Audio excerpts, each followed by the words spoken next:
betul nggak ditambahkan itu sesuka hati gitu. Nah, nanti setelah itu dia mengatakan begini Bu Sofi ya, di dalam Markus 16 itu kan, yang ayat 8 itu kan tidak ada gitu. Lalu dia mengatakan kenapa itu bisa sampai ayat 20. Nah, saya sudah pernah jelaskan ke orang-orang yang pertanyaan tentang hal ini gitu. Tetapi pertanyaan saya ini aja, pertanyaan Nandar tadi ya, pernyataan Nandar kita ini aja dulu tanya Ibu Sofi ya. Apakah betul yang namanya edit itu ditambah-tambahkan sesuka hati gitu? Karena prosesnya kan itu kan melalui prosesnya ada lagi tambah lagi, ada lagi ditambah lagi, bukan karena di asal-asal direkayasa oleh penulis gitu. Ya silakan Bu. Ya, halo? Jadi sebenarnya saya sudah ya mengenai masalah manuskrip Alkitab ya, memang banyak orang Kristen nggak tahu. Jadi sebenarnya ya ada sisi positifnya juga ya, apologet Muslim itu menyerang masalah textual criticism ya, tapi kita juga ketika saya balik menyerang mengenai masalah kritik teks karena mereka nggak bisa jawab. Ya, iya mau dilapor malah. Nah, iya malah saya mau dilapor kan aneh gitu mereka. Kita jijai, aku bilang jijai. Ya, jadi kalau kalian bicara kritik teks, ayo kita bicara kritik teks dua arah gitu. Nah, oke, saya mau bicara Alkitab dulu. Sebenarnya saya sudah lama bikin video mengenai kanonisasi Alkitab. Jadi teman-teman Kristen juga jangan membayangkan bahwa Alkitab Kejadian sampai Wahyu turun gedebuk. Ya, merupakan satu kitab yang diturunkan dari langit ketujuh ke langit pertama, kemudian didiktikan oleh Jibril kepada Musa. Kitab Taurat ya, kemudian kitab Zabur adalah kitab yang didiktikan oleh Jibril kepada Daud, kitab Injil adalah diberikan kepada Isa ketika Isa masih dalam kandungan ibunya. Itu nggak ada, teman-teman. Ya, itu semua ditulis berpengaruh kepada perkembangan tulisan dan bahasa. Ada zamannya, itu 1500 tahun. Ya, bayangin dalam 1500 tahun, itu bahasa berubah, tulisan berubah. Ya, misalnya kalau kita bicara bahasa Indonesia, ejaan lama yang disempurnakan, ejaan lama sama ejaan bahasa Indonesia yang disempurnakan udah berubah dalam waktu nggak sampai 100 tahun, ada perubahan. Betul ya, Bu ya? Tulisannya itu.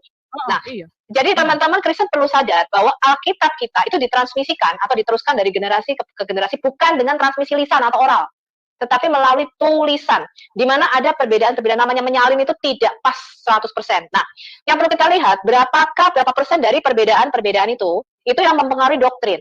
Jadi, kalau dikatakan ada banyak variasi dan tidak satupun tulisan tangan itu sama, ya jelas orang namanya tulisan saya, kemudian tulisannya Ibu, masa bisa sama persis, Bu? Nggak mungkin ya, kecuali diketik pakai mesin ketik atau komputer. Ya, kalau tulisan tangan nggak bisa sama persis. Nah, ada kesalahan-kesalahan penulisan.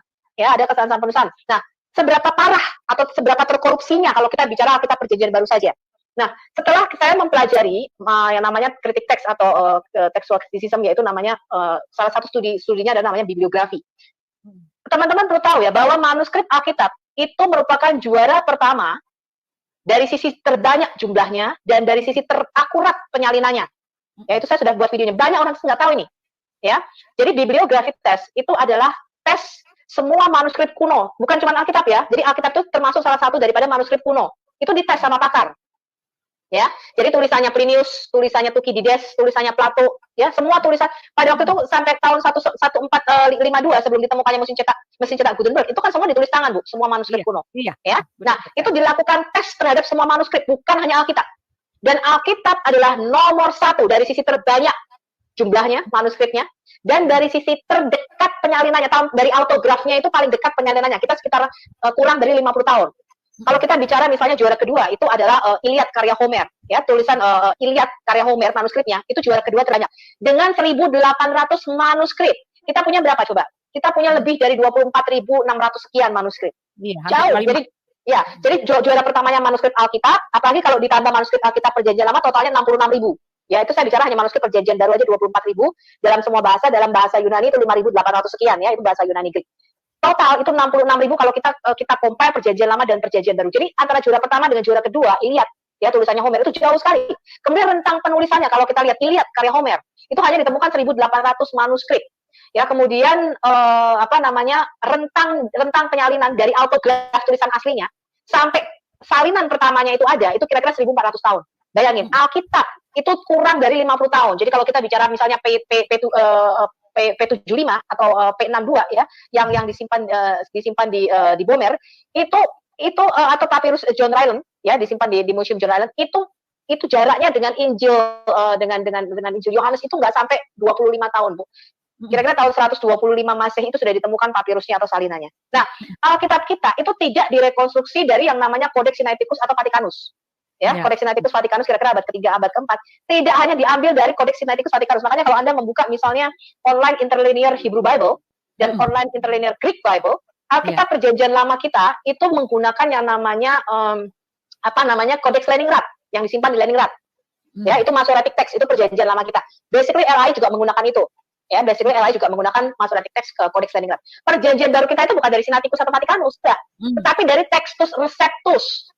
Nah, Textus Receptus ini apa? Textus Receptus ini, ya, yang tadi dikatakan Desiderius Erasmus, itu kira-kira dia mengkompilasinya dari beberapa manuskrip dan beberapa kodeks, ya, dari family manuskrip Bizantium.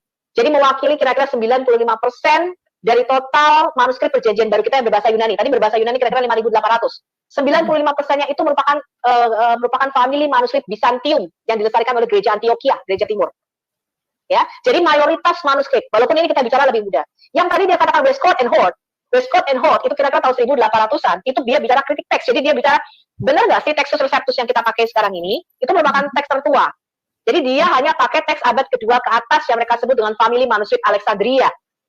Ya, jadi semua Alkitab di dunia, jadi Alkitab perjanjian baru kita tuh ada 4 family besar, Bu Uti.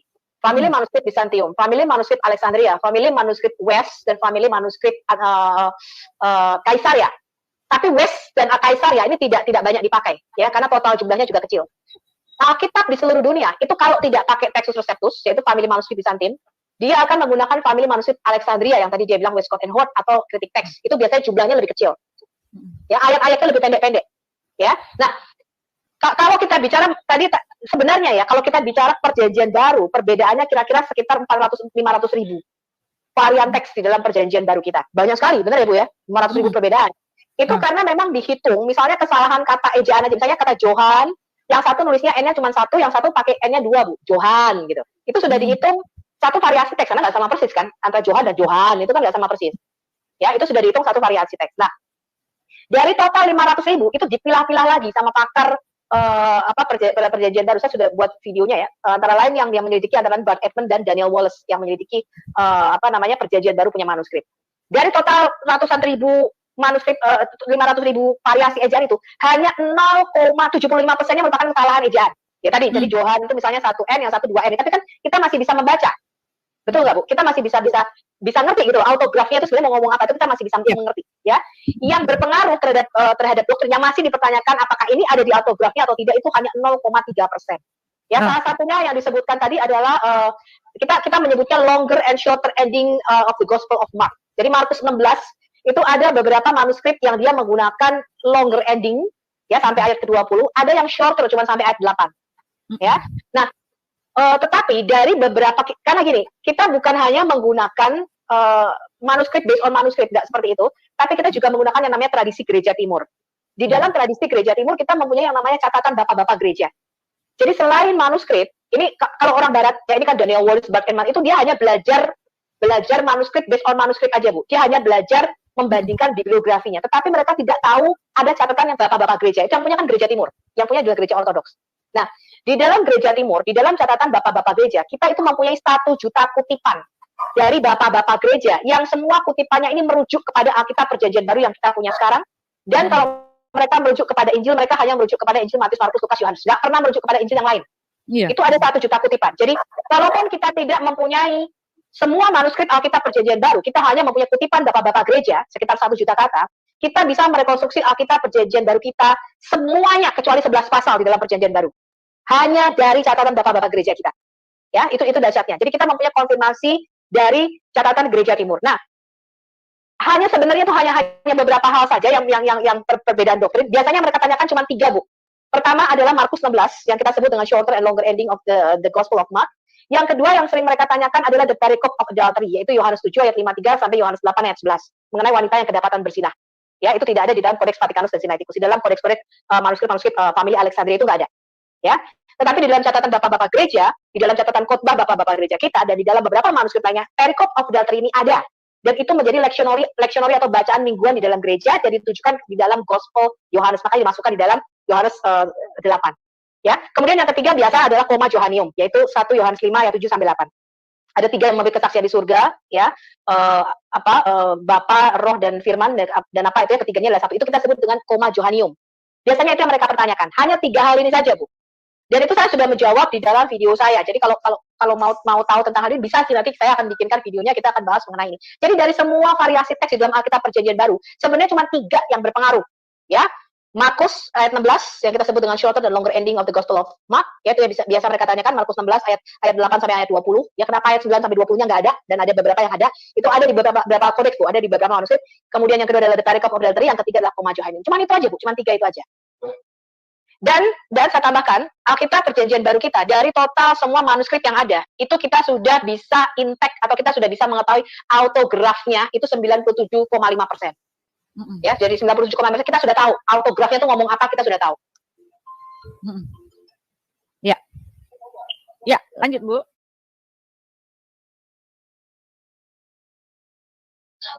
Iya, itu aja Bu. Saya rasa kalau mau lebih detail ya nanti kita bahas lain kali. Ya. Ya, kalau saya menjawabnya sih dari Alkitab aja ya, karena kedua ya. Nah, ini siapa yang berisik nih? Siapa ya? Kalau saya menjawabnya paling gampang ya. Ini kan melalui perdebatan saya dengan si Johan itu kemarin ya, yang di dalam Markus 16.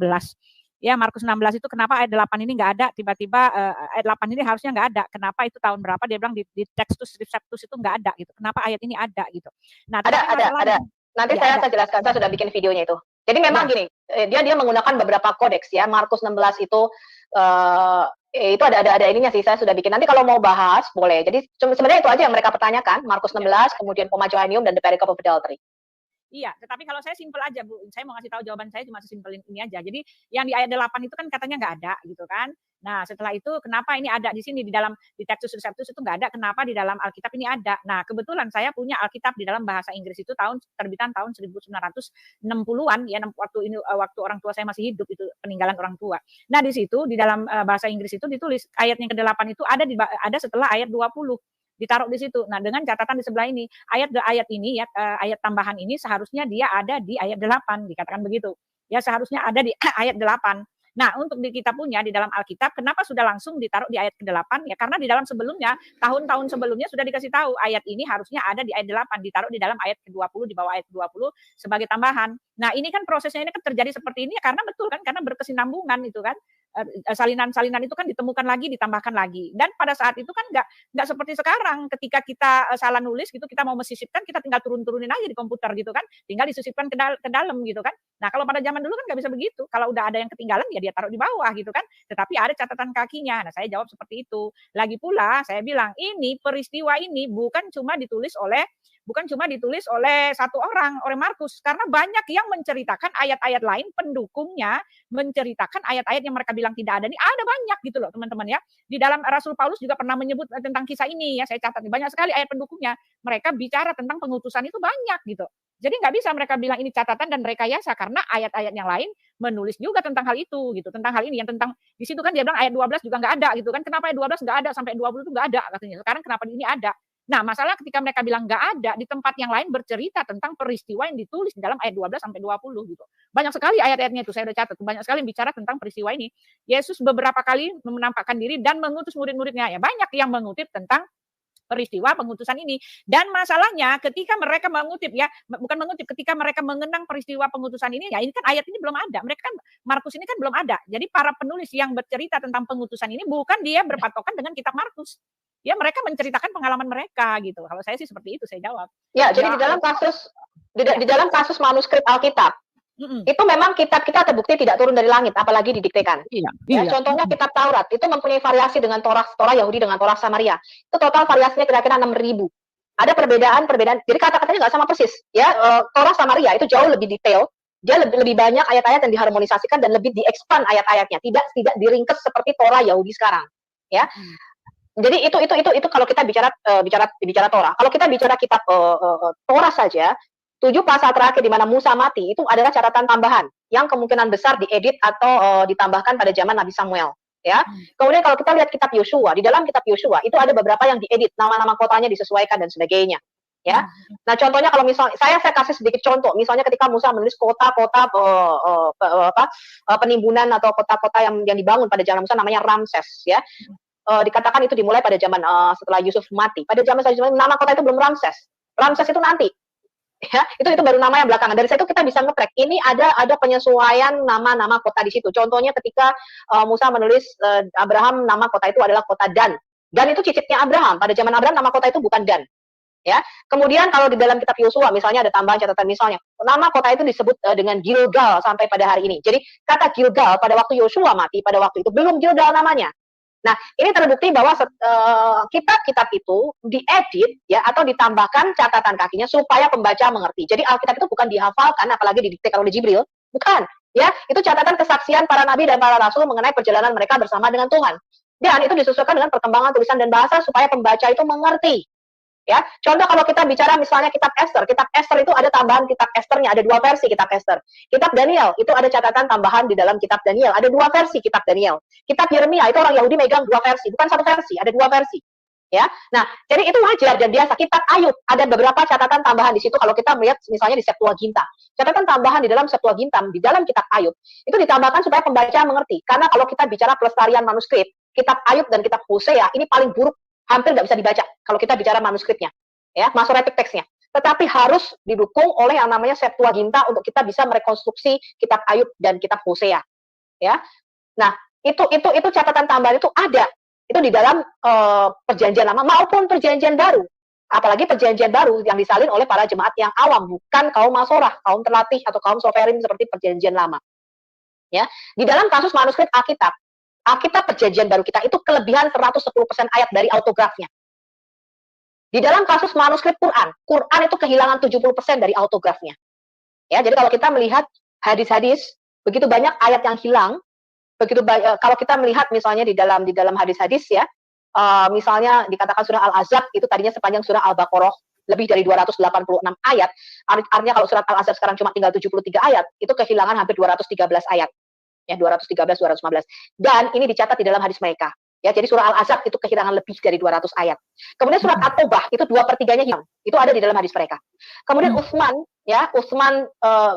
Umar bin Khattab menyatakan bahwa Al-Quran itu tadinya 1.027 kata. Sekarang kalau kita melihat itu cuma sekitar 25%-nya, nggak sampai 30%. Al-Quran yang dipegang sekarang oleh Muslim. Kemudian ada ayat yang hilang dan tidak bisa dipulihkan yang hanya diketahui orang-orang yang meninggal di dalam perang Yamamah. Itu nggak bisa dipulihkan, Bu. Kemudian ada ayat-ayat yang hilang dimakan kambing. Ya, contohnya ayat rajam dan ayat menyusui dewasa. Ya, jadi kalau dikatakan bahwa mereka menghafal Alkitab sampai titik komanya selama 14 abad tidak berubah, itu sangat-sangat keliru. Karena kita bisa membuktikan dari sources, ya, their own sources, dari sumber-sumber mereka sendiri, mereka kehilangan 70% daripada autografnya. Bahkan ada 2 surah, ya, surah yang hilang, ya, di dalam Mushaf Ubay bin Ka'ab. Itu bukan hanya ayat, 2 surah hilang. Ya, dan surah ini biasa dibacakan oleh Umar bin Khattab, oleh para sahabat-sahabat Nabi. Ya, dibacakan surat ini oleh para sahabat-sahabat Nabi di dalam kunutnya. Dan itu dicatat di dalam sumber-sumber mereka, di dalam kitab-kitab fi ulum Al-Qur'an mereka, ya. Anda bisa beli itu di Tokopedia, ada dua volume, ya. Itu Jalaluddin Asyuyuti. Itu kalau kalian mau baca misalnya rekonstruksi Alkitab, kita sebenarnya sudah membuka itu rekonstruksi Quran. Cuma mereka ini sayangnya ya nggak tahu bebal apa bolok, saya juga bingung. Ya, di dalam kasus manuskrip Alkitab memang kita ada kelebihan ayat. Ada ayat yang menjadi catatan-catatan atau catatan kaki itu ditambahkan di situ. Tetapi bagi kita, karena kitab ini bukan turun dari surga, ya, jadi Kristen tidak pernah mengklaim ini kitab dijaga oleh Allah, diturunkan dari surga, kemudian didiktekan oleh Jibril. Kita nggak pernah mengklaim begitu. Itu catatan yang berkembang selama ratusan ribuan tahun. Ada variasi manuskrip itu, yes, makanya di dalam kitab LAI, ya, di dalam LAI Indonesia itu ada dalam kurungnya. Artinya di beberapa manuskrip ada, di beberapa manuskrip lainnya tidak ada.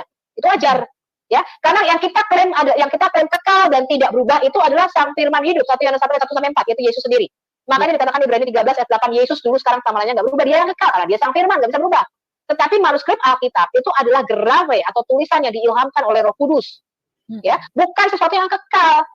Ya, itu bisa ditambahin supaya bahkan ya banyak orang Kristen nggak tahu selama 40 tahun hampir 50 tahun pertama perkembangan kekristenan itu kita nggak punya kitab perjanjian baru sama sekali. Jadi iman Kristen tidak didasarkan oleh sebuah kitab yang turun dari surga, enggak. Kekristenan itu dimulai dengan sebuah peristiwa yaitu kebangkitan Sang Mesias ya pada hari ketiga ya setelah tanggal 14 bulan Nisan. Kekristenan dimulai dari situ, gereja berkembang dari situ, bukan dari kitab yang diturunkan. Nggak ada itu kitab Injil yang diturunkan kepada Isa. Apalagi kemudian murid-muridnya menyalinnya. Nggak ada itu. Ya, jadi ini beda. Nah, karena Islam itu mengklaim bahwa Islam itu dimulai dari sebuah kitab yang diturunkan dari surga, ya, maka akan menjadi sangat aneh kalau ada perbedaan-perbedaan bacaan. Maka menjadi sangat aneh kalau ada ayat-ayat yang hilang. Tetapi kekristenan tidak pernah mengklaim bahwa Taurat ini diturunkan dari surga, apalagi didiktekan. Ya, Taurat punya banyak versi, ada beberapa versi. Ya. Nah, begitu juga dengan kitab Injil. Kita tidak pernah mengklaim ada Injil yang diberikan kepada Nabi Isa ketika Nabi Isa masih bayi. Nggak pernah itu, ya. Nah, seperti itu, Budi, kalau kita bicara textual criticism di dalam Kristen ataupun Islam.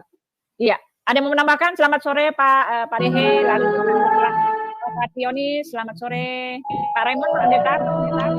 Iya. Tadi saya saksikan video dari Nandar tuh saya ketawa ya. Karena dia memaksa sekali bahwa di Matius pasal 21 ada nubuatan tentang Mr. X ya. Iya. Justru saya mau katakan memang benar ada nubuatan tentang Mr. X, tapi bukan di Matius pasal 21, Matius pasal 24. Ya, biar dia baca sendirilah di sana tertulis apa ya. Ya, bahwa mereka menuduh-nuduh kita ya, bahwa kita punya kitab sudah dipalsukan dan sebagainya, sementara mereka tidak dapat membuktikannya secara sejarah ya. Di mana dipalsukan, oleh siapa, kapan, dan bagaimana, mereka tidak dapat membuktikannya, mereka hanya berasumsi saja. Jadi ya itulah dari saya ya, dari Pendeta Raymond Mantik. Iya, luar biasa Pak ya. Ya, jadi benar ya teman-teman ya, dari percakapan di atas itu betul-betul benar ya. Karena apa? Karena Menandar sebetulnya dia tidak bisa menjawab, dia cuma menyerang-nyerang aja. Lalu di dalam Matius 21 dikatakan ada Matius 21 ya, dia bilang gitu ya, ada nubuat tentang Nabi Muhammad gitu. Lalu itu sudah dikotori oleh tangan-tangan yang sudah membuatnya di dalam tanda kurung. Ya, tetapi kata Sofiatul yang tanda kurung di situ di dalam Alkitab itu adalah Sofi tadi, tanda kurung itu adalah penambahan yang sudah ada gitu. Betul kan? Betul nggak? Ya, jadi gini. Kalau kita bicara kitab LAI, sebentar. Ya, lanjut. Ya, kalau kita bicara kitab LAI, ketika diberikan tanda kurung itu artinya di beberapa manuskrip ada, di beberapa manuskrip lainnya nggak ada. Kalau kita bicara King James version, King James itu menggunakan Textus Receptus. Kalau saya menggunakan Textus Receptus. Jadi bagi saya kelebihan ayat nggak masalah daripada ayatnya hilang. Ya, karena catatan kaki di dalam gereja mula-mula itu memang ditambahkan, itu karena pengajaran bapak-bapak gereja. Jadi gini loh, teman-teman, pada waktu itu saya sarankan Anda melihat videonya Archimandrit ya, Pendeta Daniel Biantoro yang ada di Tamparagi. Itu bagus sekali. Jadi bagaimana Alkitab kita terkanonisasi supaya Anda melihat sejarahnya. Karena banyak orang Kristen juga kaget-kaget ketika diangkat beberapa Injil-Injil palsu. Harusnya kita nggak boleh kaget karena itu memang ada, ya. Dan gereja sudah menyatakan itu palsu. Cuman masalahnya adalah di dalam gereja itu kan nggak pernah diajari. Ya, ada Injil Filipus, Injil Matius. Nggak pernah diajari bagaimana Alkitab kita ini sampai di tangan kita, itu kan nggak pernah pendeta khotbah tentang hal itu. Ya, nah jadi kanonisasi Alkitab kita itu sangat-sangat natural, tidak pernah ditetapkan digebuk satu di dalam satu diputuskan. Oh ini enggak, itu berjalan sesuai dengan sekian ratus tahun. Ya, jadi terkanonisasi dengan natural ya. Kemudian bapak-bapak gereja kita sudah memberikan patokan atau pedoman bahwa mereka sudah mengenali keempat Injil yang mereka sebut dengan memoir para rasul ya, dari Matius, Markus, Lukas, Yohanes. Itulah yang asli. Ya, di luar itu mereka pada waktu itu ada banyak bidat-bidat dan mereka mengarang Injilnya sendiri-sendiri. Makanya ada Injil Filipus, Injil Ebionit, kemudian Injil menurut orang Ibrani, Injil Maria Magdalena. Anda itu banyak sekali teman-teman mereka nulis. Dan itu sudah makanya pada waktu itu di Konsili Kartago sudah dikanonisasi oleh pihak gereja, karena gereja menyatakan ini nggak boleh beredar masing-masing. Ada banyak buku-buku. Kita harus mengenali mana yang asli. Ya, kita harus punya standar. Kanon itu artinya standar atau measure. Ya, dan pada waktu itu gereja Barat pada waktu itu sudah mengkanonisasinya. Ya, ini loh 27 kitab. Pada waktu itu yang masih diperdebatkan antara lain 1-2 Petrus ya, surat Petrus, kemudian Wahyu Yohanes itu oleh gereja timur ya, kemudian 1-2 Clement, kemudian kitab Didache ya, kitab Gembala Hermas atau the Shepherd of Hermas, yaitu di beberapa gereja dikenali pada waktu itu. Itu Pastor Daniel Biantoro menjelaskan dengan sangat bagus sekali dan saya harus orang Kristen nonton. Videonya ada di Tamparagi. Ya, judulnya adalah begitu banyak Injil palsu. Anda harus ngerti teman-teman orang Kristen. Ya, jangan kenapa? Karena sekarang orang Muslim itu menyerangnya begini. Ini loh, lihat ada Injil Yesus menikah, Injil Filipus, ini Injil yang disembunyikan. Gereja nggak pernah menyembunyikan itu. Gereja sudah tahu itu justru gereja lah yang mengeksposnya. Gereja membuat buku. Ini loh Injil palsu. Ini loh Injil Barnabas, ini Injil palsu. Itu yang menerjemahkan gereja orang Kristen. Ya, orang Muslim nggak akan tahu ini kalau orang Kristen tidak mengeksposnya. Cuman malah orang Kristen tidak mau membakarnya. Ya, yang tidak sesuai dengan kita kemudian kita bakal enggak, itu Injil tetap ada supaya mereka bisa tahu ini loh yang palsu, ini yang asli. Ya, kita tahu gitu, apa itu Injil Thomas memang ada, kita tahu ya, tetapi kita nggak peduli karena kita dikasih tahu sudah dipilah-pilah dari awal, dari pilah-pilah mana ya yang cerita-cerita dongeng-dongeng ya biarkanlah dongeng-dongeng ya, the infancy of Jesus Christ ya, the book of Enoch ya, susah ngomongnya ya. Ya, jadi itu memang ada, kita tahu, tapi ya biarkan saja gitu kan. Nah, justru yang kita pertanyakan adalah mengapa cerita-cerita di dalam Quran ini mengambil dari Injil palsu. Jadi apokrifa itu disebut juga dengan pseudografia. Artinya tulisan palsu yang diasosiasikan dengan nama-nama tertentu tapi tidak kita akui. Misalnya Injil kanak-kanak menurut Thomas, Injil Pseudo Matius, ya, Injil Proto Evangelium Yakobi. Itu bisa masuk ceritanya di dalam Quran. Ini kita mempertanyakan.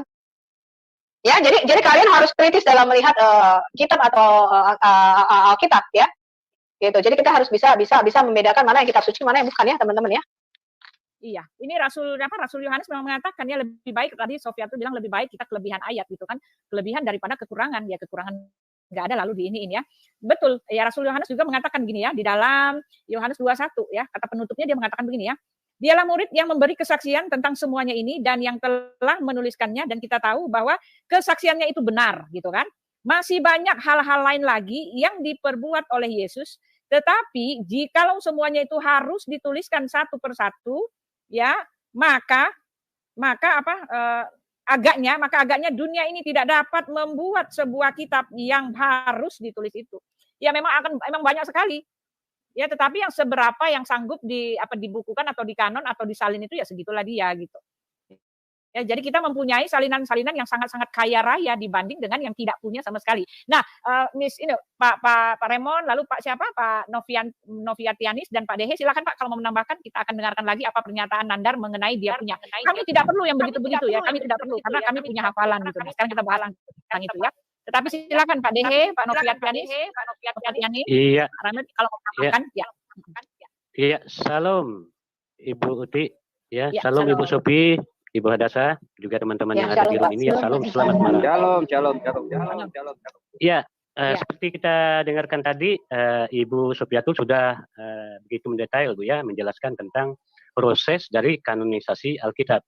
Nah, jadi seperti Ibu Sofi katakan tadi, bahwa Alkitab ini seperti kitab Musa ya, yang kita ketahui, yang diturunkan kepada Musa, itu bukan sebuah kitab ataupun buku yang langsung gedebuk langsung dari surga. Itu proses, ya. Nah, jadi butuh proses pengumpulan dan juga penerimaan ya, penerimaan dalam artian proses untuk memberikannya sebuah buku. Nah, seperti kita ketahui, kitab suci yang diakui yang pertama-tama adalah 5 kitab Musa yang disebut Taurat.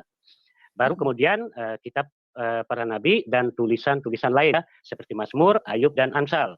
Nah, jadi keseluruhan proses penulisan, pengumpulan dan penerimaan kitab suci perjanjian lama ini berlangsung ya kurang lebih 1000 tahun lah. Juga proses yang sama terjadi di dalam penulisan, pengumpulan dan juga penerimaan ya, sehingga menjadi sebuah buku di dalam penulisan kitab perjanjian baru. Nah, jadi kitab-kitab perjanjian baru ditulis dalam beberapa dekade. Kitab-kitab perjanjian baru ditulis dalam beberapa dekade. Kitab terakhir yaitu Wahyu ya, ditulis sekitar tahun 90 Masehi. Nah, jadi proses penentuan kanon Alkitab, yaitu daftar kitab yang diinspirasi kardus dan menjadi bagian dalam Alkitab, dilakukan gereja dalam tradisi apostolik.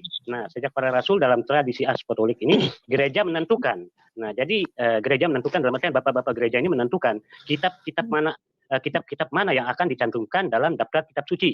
Sesuai dengan itu 46 kitab ya. 46 kitab, sebetulnya 45 ya, ditambah kitab Yeremia dan lagu-lagu ratapan. Nah, digabungkan ya.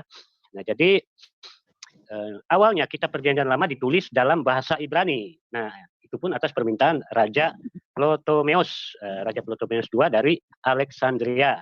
Nah, juga diterjemahkan dari Ibrani ke bahasa Yunani oleh 70 diterjemahkan oleh 70 orang ahli kitab Yahudi. Nah, terjemahan Yunani ini terjemahan Yunani ini disebut dengan Septuaginta ya. Jadi Septuaginta ini adalah salinan dari bahasa Ibrani ya, disebut dengan Septuaginta yang terdiri dari 46 kitab, selesai sekitar tahun 250 sampai 150 sesudah Masehi. Nah, tapi apa yang dikatakan oleh Ibu Sophie tadi sudah cukup mendetail ya, bagaimana proses kanonisasi dari Alkitab ini. Kita hanya menambahkan saja. Oke, terima kasih Ibu Uti. Jadi kalau Nandar mengkritisi ayat-ayat di dalam Bible, juga mengkritisi proses kanonisasi Bible, baik dia perjanjian lama ataupun perjanjian baru, saya rasa tidak ada dasarnya. Itu sudah dikanter tadi oleh Ibu Sophie ya, sudah jelas Ibu Sophie sudah mengkanter itu semua tidak benar. Oke, terima kasih Ibu Uti. Silakan yang lain, itu saja dari saya. Terima kasih. Iya, luar biasa. Luar biasa ya. Ya, kita sambut dulu Pak Doa Yabes nih, luar biasa nih. Kalau ada Pak Doa Yabes, ada Sofiatul Waram ini acaranya ya. Lalu Pak Noviationis, Pak. Selamat malam, Pak. Dari tadi diam-diam saja. Pak Noviationis. Ya, salam, Pak. Silakan, Pak. Bapak. Shalom, Bu Watimena dan kawan-kawan. Shalom. Ya, jadi menanggapi kawan-kawan Muslim ya yang membahas kritik teks. Saya sih nggak mau masuk panjang lebar ya.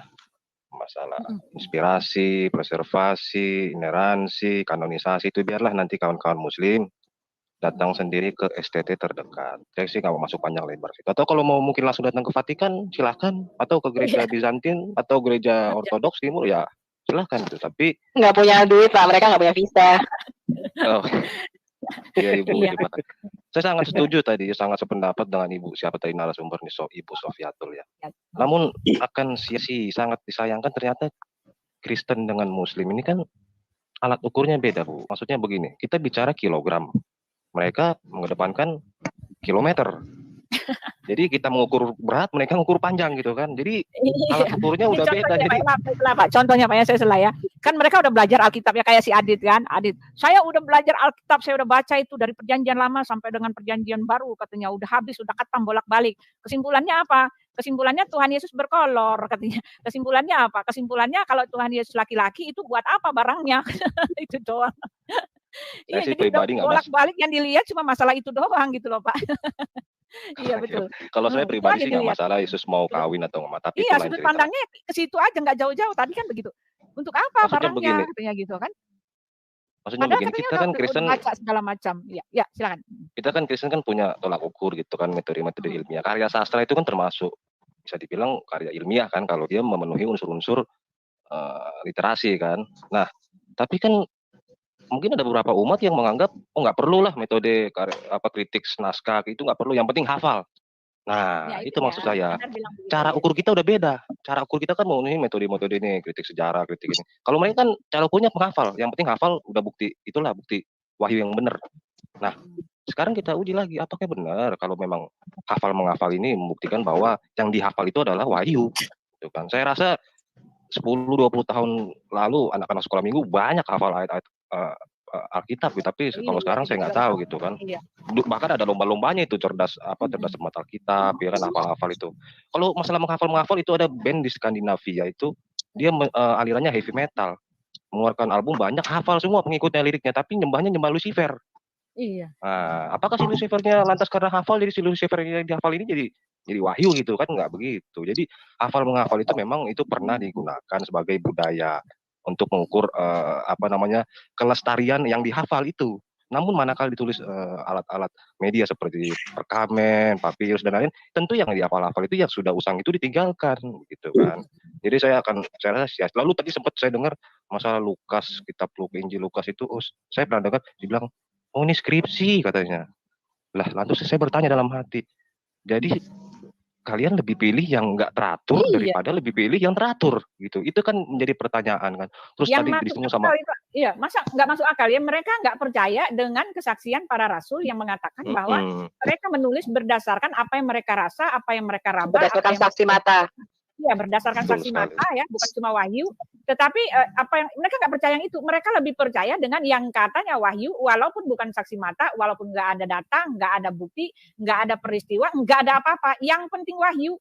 Nah, cuma di tempatnya si Nandar aja yang berpikir seperti itu, yang terbolak-balik. Sedangkan di pengadilan aja yang dibutuhkan yang punya data gitu loh. Kenapa di dalam ketuhanan malah terbolak-balik? Iya nggak Pak Novi? Iya betul. Jadi itu saja sih, saya sependapat dengan Ibu narasumber dan Ibu Watimena ini, tapi alat ukurnya juga sudah beda. Jadi saya harapkan mulai dari sekarang anak-anak sekolah minggu dan guru sekolah minggu diperdalam lah hafal menghafal, jangan cuma lagu populer aja, lagu pop atau lagu rock yang dihafal gitu. Itu aja sih Bu Watimena, terima kasih. Shalom Maranatha. Halo Maranatha Pak. Ya ini Pak Doa Yabes ini mau tambahkan. Maaf ya, dia mengatakan bahwa nggak penting, yang penting itu adalah hafalan. Lalu ada satu lagi saya mau bahas. Ibu Hadasa, are you still there? Ibu Hadasa masih ada, Ibu Hadasa? Saya ada Bu Uti, tapi ada tamu. Ya. Ada tamu. Nyimak-nyimak doang jadinya. Ya, jadi ini ya, tadi Nandar mengatakan begini ya, Ibu Sofi, Pak Doa Yabes sama Pak Dehe. Ya, Nandar bilang begini, di dalam Matius 4 yang bicara tentang pencobaan Yesus di padang gurun itu berbeda ya. Jadi gini, kenapa dia bilang ini kan tandanya bahwa penulis itu kan mereka salah ini, katanya kan salah info, nggak saling menginfo, dan itu asal menulis. Kenapa beritanya salah gitu nih di dalam Matius ya, saya coba dulu ya. Matius 4 ya, dikatakan bahwa di dalam Matius 4 itu kemudian iblis membawanya ke ke kota suci dan menempatkannya dia di bumbungan bait Allah. Nah, itu di dalam Matius 4. Lalu referensinya itu kan di dalam Lukas 4, Yesus dibawa ke bumbungan bait Allah, bukan ke bumbungan ya. Lukas 4 ayat 1 coba kita baca ya. Nah, itu kenapa begitu gitu. Kenapa urut-urutan kronologisnya beda gitu. Apakah ini tandanya kan bahwa ini Alkitab rekayasa katanya gitu kan. Lukas 4 ayat 1 sampai 23 nih. Nah, itu bagaimana Ibu Sofi? Kalau saya sih bilangnya begini ya, kalau saya menjawabnya seperti ini ya. Karena itu bukan peristiwa kronologis yang diceritakan oleh ketiga orang yang berbeda ya. Di sini kan ditulisnya kan di dalam Markus, Lukas, dan Matius. Ya, Matius menulis bahwa Yesus dibawa ke bumbungan, tetapi Lukas menceritakan bahwa Yesus bukan dibawa ke bumbungan, Yesus dibawa kemana gitu kan? Ke kota suci gitu kan. Nah, lalu satu lagi di situ dituliskan bahwa Markus dalam Lukas 4 ayat 1, ya sebentar saya tulis tadi apa tadi di sini ya. Sebentar. Mana tadi ya? Aduh, mana dia? Ya, kalau saya sih ininya ngasih taunya seperti ini karena itu berbeda kronologis ceritanya, cuma sedikit aja, cuma linknya cuma gitu, satu dibawa ke bumbungan, yang satu dibawa ke kota suci gitu kan. Nah, itu berbeda kenapa? Ya karena masing-masing penulis itu di dalam Matius 4 sampai 5 itu mereka walaupun menulis peristiwa yang sama, tetapi penekanan mereka itu beda-beda gitu. Ya, di dalam Matius 4 sampai 5 itu saya mau bilang sama si Nandar bahwa Matius itu penekanannya apa dulu? Matius menulis cerita tentang ini karena dia mau menunjukkan dia di situ menulis ya. Dia menulis begini, ada tertulis ya. Sepengetahuan saya, inti dari pengajaran Matius itu dia ini kan menulis untuk orang-orang Yahudi, ya kan, orang-orang Yahudi yang mengenal nubuat-nubuat kitab perjanjian lama. Oleh sebab itu Matius itu banyak sekali menulis ada tertulis, dia mau menunjukkan kepada orang Yahudi itu bahwa Yesuslah penggenapan dari ayat-ayat nubuat-nubuat itu. Nah, makanya dia menulis seperti ini, ada tertulis. Nah, tetapi kalau di Markus ya, Markus lebih lagi, Markus penekanannya nggak ke situ. Ya, dia bahkan nggak menulis, dia Markus 1 ayat 12 dia bahkan nggak menulis peristiwa Yesus dinaikkan ke atas gunung, dia hanya menulis seperti ini ya, teman-teman ya. Coba saya mau kasih tahu ya, Markus 1 ayat 12. Dia hanya menulis seperti ini aja. Simpel aja dia bilang begini ya. Dia bilang gini ya, di mana dia saya baca ya. Segera sesudah itu Roh memimpin dia ke padang gurun dan di padang gurun itu ia tinggal 40 hari lamanya dicobai oleh iblis. Ia berada di sana di antara binatang-binatang liar dan malaikat-malaikat melayani dia. Nah itu ya. Markus kenapa cuma menulis seperti ini? Ya karena Markus penekanannya beda lagi. Ya kalau kita baca penekanan inti dari pengajaran Markus ini, dia mengajarkan bahwa Yesus itu adalah anak Allah dengan cara menunjukkan segala ini pekerjaan-pekerjaan ajaib yang dituliskan. Makanya dia bilang begini nih ya. Sesudah itu Roh memimpin dia ke padang gurun. Di padang gurun itu dia tinggal 40 hari lamanya dicobai oleh iblis. Nah itu dia. Ya kan 40 hari dicobai oleh iblis ini kan mujizat besar. Dan dia ada di sana di antara binatang-binatang. Nah ini mujizat. Markus kan penekanannya bahwa Yesus anak Allah dengan cara mengumpulkan cerita-cerita tentang mujizat-mujizat yang dilakukan oleh Yesus, mujizat ketuhanannya gitu. Nah, kalau di Lukas beda lagi. Nah, itu dia. Jadi kenapa itu berbeda kronologisnya? Karena mereka bukan bicara tentang sejarah kronologisnya. Mereka menekankan di situ di dalam peristiwa itu bahwa gitu ya, kalau saya mau bilang ya, di dalam peristiwa itu Matius menunjukkan bahwa Yesuslah yang ditulis di dalam kitab perjanjian lama itu, ya. Markus menunjukkan bahwa Yesuslah anak Allah itu, yaitu dengan menunjukkan kuasa mujizatnya. Lalu di dalam apalagi tadi di satu lagi itu di dalam Lukas ya, Lukas menuliskan berdasarkan dia punya visi misi. Nah, ini yang enggak diketahui oleh Nandar. Ya, dia bilang kalau teman-teman dengar ya, dia bilang ini kan rekayasa, ini kan campur aduk, ini katanya tulisan tangan manusia gitu. Nah, dari sini aja dia nggak ngerti teman-teman ya. Nah, yang terakhir kita dengar ya. Halo, Kadasa, mau nambahkan? Iya Bu Uti, kalau saya sih Bu Uti, aduh, ada lagi deh. Kalau saya sih Bu Uti, satu memang nggak menunjukkan kronologis, tapi yang satu menunjukkan kronologis menurut saya. Lihat aja ada kata kemudian. Kalau yang satu kan mengatakan pula gitu. Kalau yang mengatakan pula urutannya acak-acakan juga nggak apa-apa. Permisi ya, Dek. Iya. Ya, pula. Iya, tapi kalau dia mengatakan kemudian itu berarti kronologis gitu. Itu kalau menurut saya ya, Bu Tia. Iya. Memang satu nggak menunjukkan kronologis sih memang menurut saya. Ya, kalau Ibu Sofi gimana Bu Sofi? Itu ada perbedaan gitu. Ya jawabannya gampang, memang penulisnya berbeda. Jadi mereka memang dari sudut pandang yang beda. Memang yang namanya percobaan Yesus itu memang tidak disusun secara kronologi. Matius menulis kronologi yang berbeda dengan Lukas 4. Simple. Misalnya di dalam Injil yang lain. Di dalam Injil yang lain pun misalnya dikatakan satu yang datang satu orang gila, yang satu yang datang 2 orang gila kepada Yesus, satunya di Gerasa, satunya di Gadara. Itu hanya itu kita bisa melihat satu. Apakah ini transmisi manuskripnya benar atau ada kesalahan di dalam transmisi manuskrip? Yang kedua, Gerasa dan Gadara itu merupakan satu wilayah.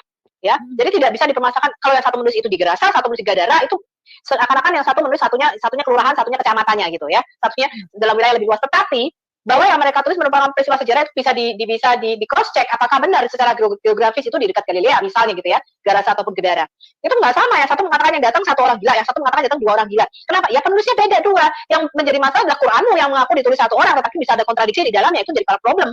Gitu loh, ya.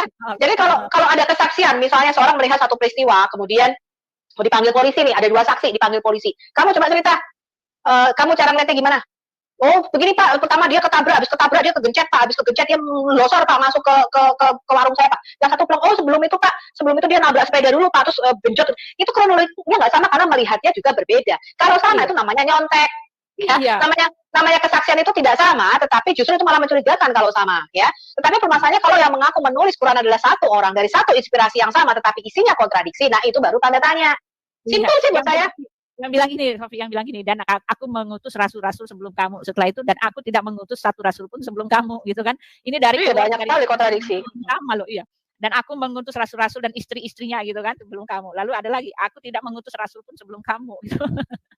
Ya itu namanya kontradiksi. Ya teman-teman ya, jadi kalau misalnya 3 orang menulis ya, kalau harus sama titik koma ya dari A sampai Z titik koma. Ngapain kita punya 4 Injil, Bu? Ya nggak usah 4 Injil, fotokopi aja gitu. Iya, fotokopi aja satu. Ya justru ini menunjukkan bahwa ini tidak direkayasa gitu kan. Yang kontradiksi itu begini Bu, yang satu menyatakan Yesus disalib, yang satu menyatakan Yesus diserupakan. Nah itu kontradiksi. Iya, justru kalau misalnya ada 4 orang ya bicara 4-4-nya sama sampai titik koma itu jelas mencurigakan dan kayaknya nggak bakalan diterima di pengadilan. Ini udah jelas ini cuma copy paste gitu kan. Tapi kalau ada 4 orang yang bersaksi di depan pengadilan, mereka melihat dari sudut pandang mereka masing-masing, itu bisa di cross check, bisa dilihat gitu loh. Inilah yang benar, justru ini menunjukkan inilah kebenaran Alkitab, tidak direkayasa, tidak ada kong-kalingkong di belakangnya, tidak salah-salah informasi, ya enggak kan? Iya kan? Maksudnya enggak bagi-bagi informasi, enggak kirim WA. Ini ceritanya di mana enggak, karena mereka pada saat itu ketika mereka menulis surat itu mereka sudah tidak saling bertemu dan satu surat itu yang satu menulis seperti ini, satu seperti ini, tidak saling bagi informasi, enggak kirim WA, enggak kirim messenger ngasih tahu. Ini mereka menulis berdasarkan mereka punya pandangan sendiri, apa yang mereka ingat dan apa yang mereka tekankan di situ. Tetapi jelas peristiwa itu ada, tetapi jelas itu bukan rekayasa, tetapi jelas itu merupakan peristiwa sejarah di mana karya Tuhan itu nyata di situ gitu. Ini yang nggak diketahui oleh Nandar. Dan yang terakhir ya, mari kita dengarkan ya. Nandar mengatakan bahwa apa yang terjadi di dalam proses kanonisasi kita itu tidak penting ya, tidak jelas, tidak benar dan tidak nyata. Yang benar adalah menghafal katanya ya. Mari kita baca, kita dengar ya teman-temannya. Setelah itu saya minta pendapat Pak Dehe, Pak Doayabes dan Pak Sofi ya pendapatnya. Apakah menghafal itu jauh lebih valid dibanding dengan data hitam atas putih ya? Kita lihat ya. Bentar ya, udah mau habis itu di terakhir-terakhir ya. Ya, kita dengar ya. Setelah itu kita tutup ya teman-teman ya. 2,5 jam cukup lah. Kalau kepanjangan nggak ditonton orang juga akhirnya terakhir. Ya. Kita dengar jawabannya. Terima kasih Mbak Erben ya. Matius 4 ayat ke-1 dan seterusnya. Lukas 4 ayat ke-1 dan berikutnya. Itu bukan masalah mengenai sama-sama bercerita tentang pencobaan. Bukan ya. Tetapi dari 2 kronologi ini ada kesaksian berbeda.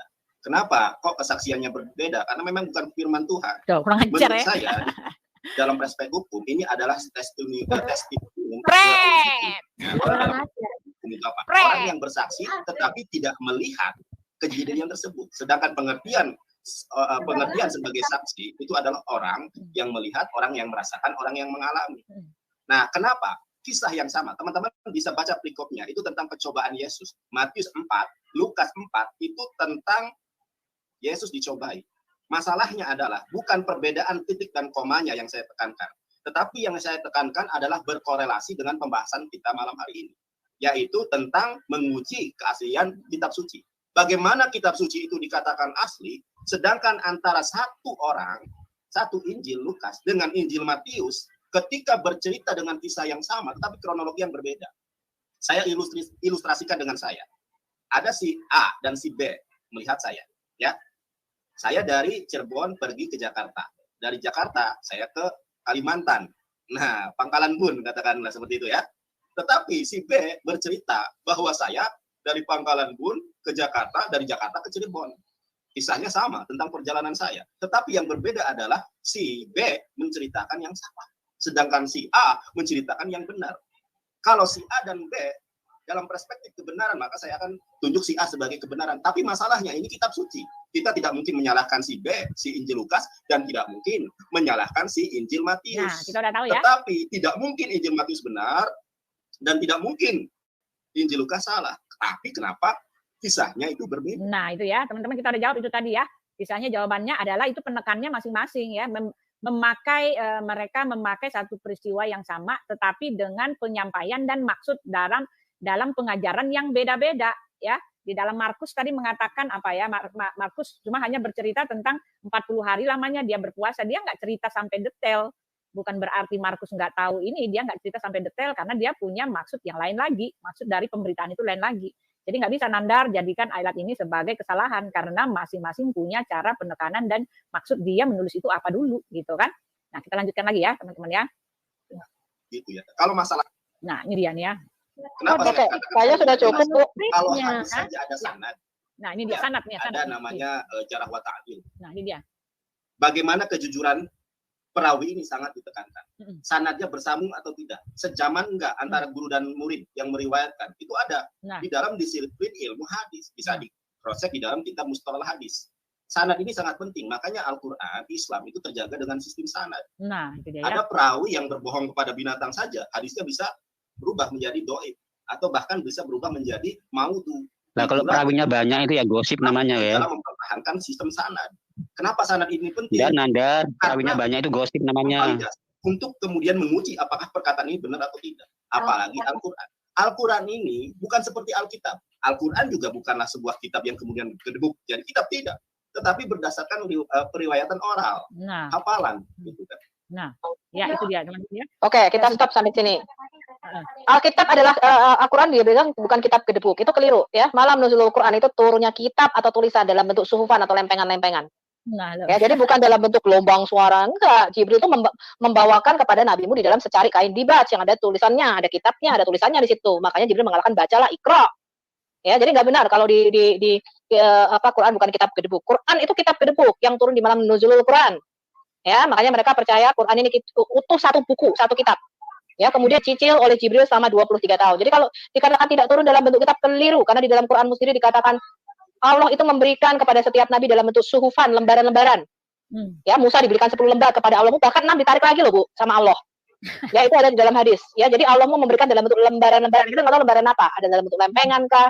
Ya, nah nanti saya akan bikin satu video yang juga sudah dibuat oleh Pak Bambang Lusino, yaitu siapa saja yang pernah mengaku mendapatkan kitab yang turun dari surga.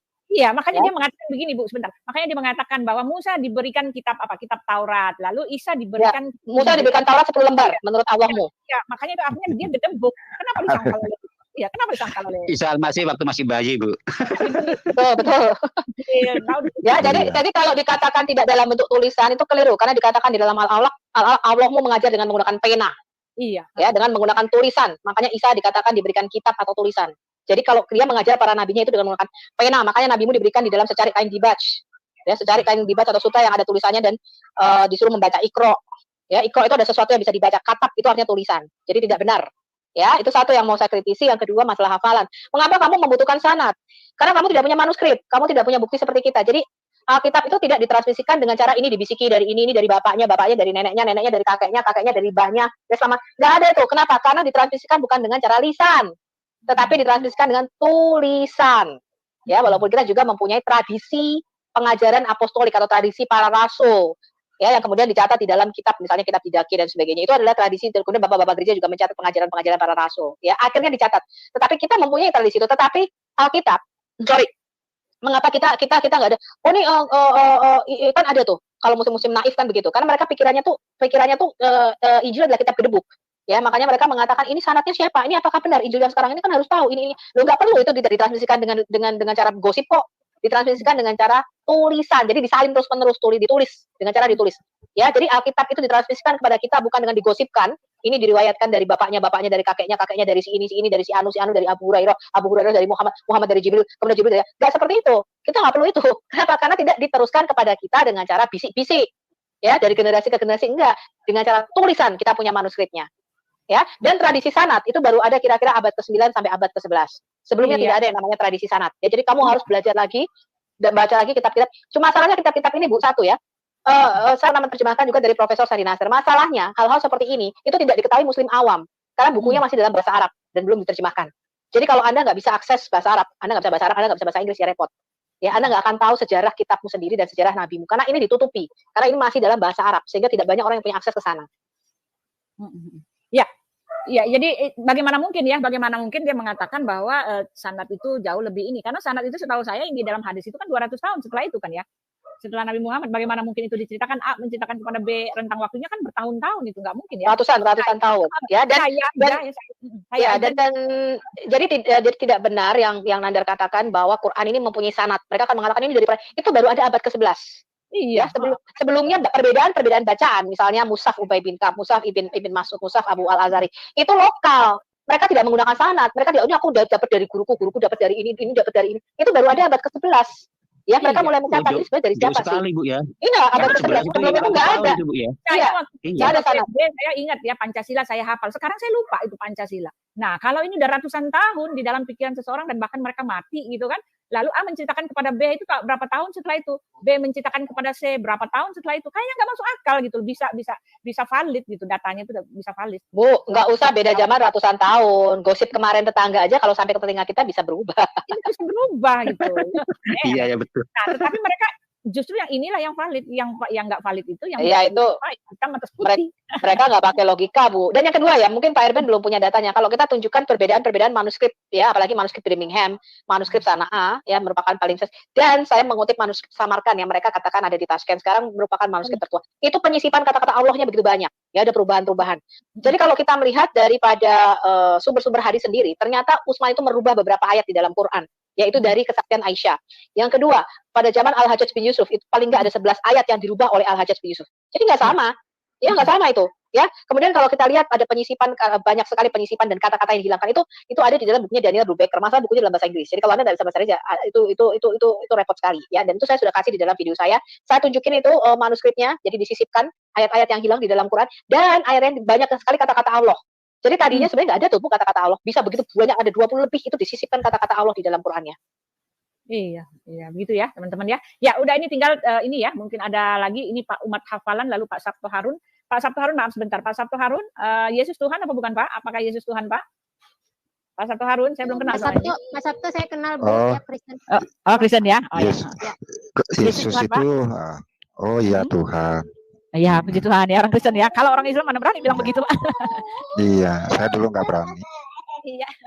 Ya, ini ada yang mau bicara dengan Bu Sofiatu, mau nanya-nanya, mumpung narasumber kita yang mumpuni ini ada di sini. Iya, boleh. Iya, Bu Sofiatu, kalau menanggapi Nandar itu kan kita nih bisa kasar. Kenapa? Dia kan dengan secara akal pikiran sendiri main pas-pasin. Dan dia juga orang yang nggak mengimani dasar Injil, jadi asal ngomong. Itu capek loh kalau ngadepin Nandar kayak gitu. Tapi terima kasih lah Bu Sofiatul itu mau memberikan penjelasan. Karena apapun dia juga bisa Tuhan tolong atau Tuhan selamatkan. Tapi ini bebal, puter-puter. Kalau saya liatin Nandar itu dari tempat ke tempat lain puter-puter, cengir. Ini orang nggak punya wibawa. Sebetulnya kalau kita lihat fisiknya aja, orang ini maaf nggak ada harganya. Apalagi tentang penjelasan-penjelasan yang menurut dia pinter pandai bicara, dibawa ke sana, dibawa ke sini. Kalau saya bilang begini aja, kenapa sih banyak orang murtad? Yang jelas, kalau orang murtad itu kan berarti cari Tuhan yang benar.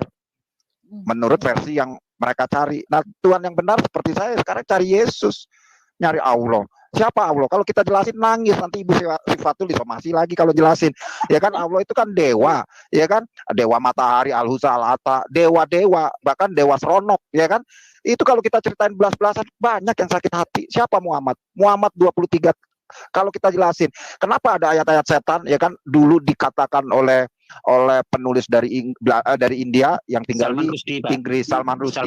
Mereka nggak berani sama kita aja karena kita ini sedang gini loh, Indonesia ini sedang dipertahankan seolah-olah hukum saya nyebutnya sebetulnya nggak serius, hukum Allah, supaya mereka melakukan kayak Nandar, melakukan cara bicara bebas-bebas, yang penting dia bisa melukai orang-orang kita, nggak dihukum. Coba Ibu Syafatul lagi hit, tapi saya tahu Ibu dipakai Tuhan.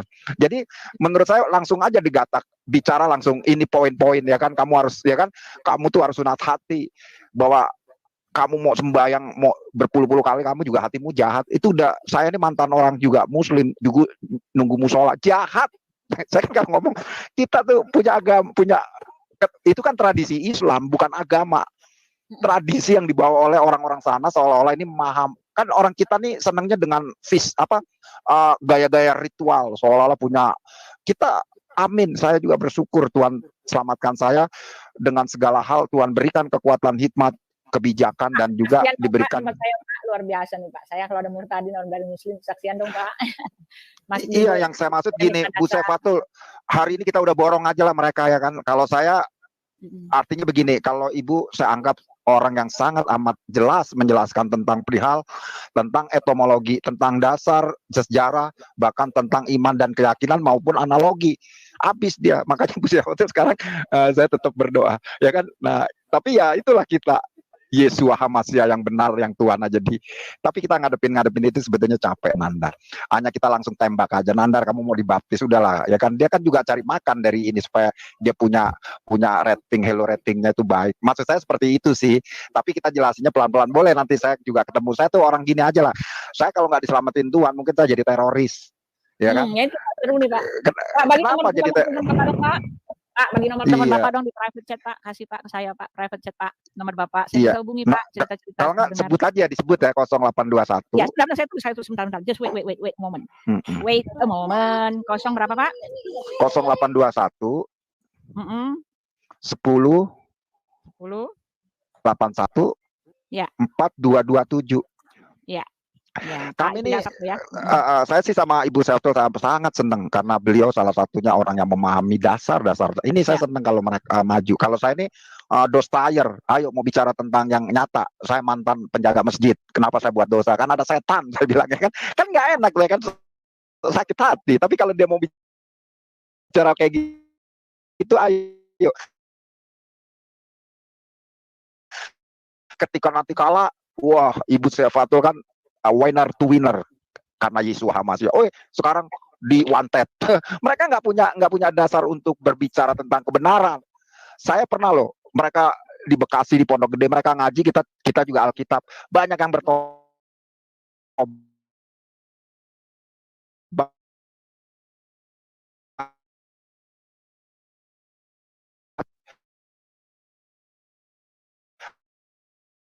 Saja.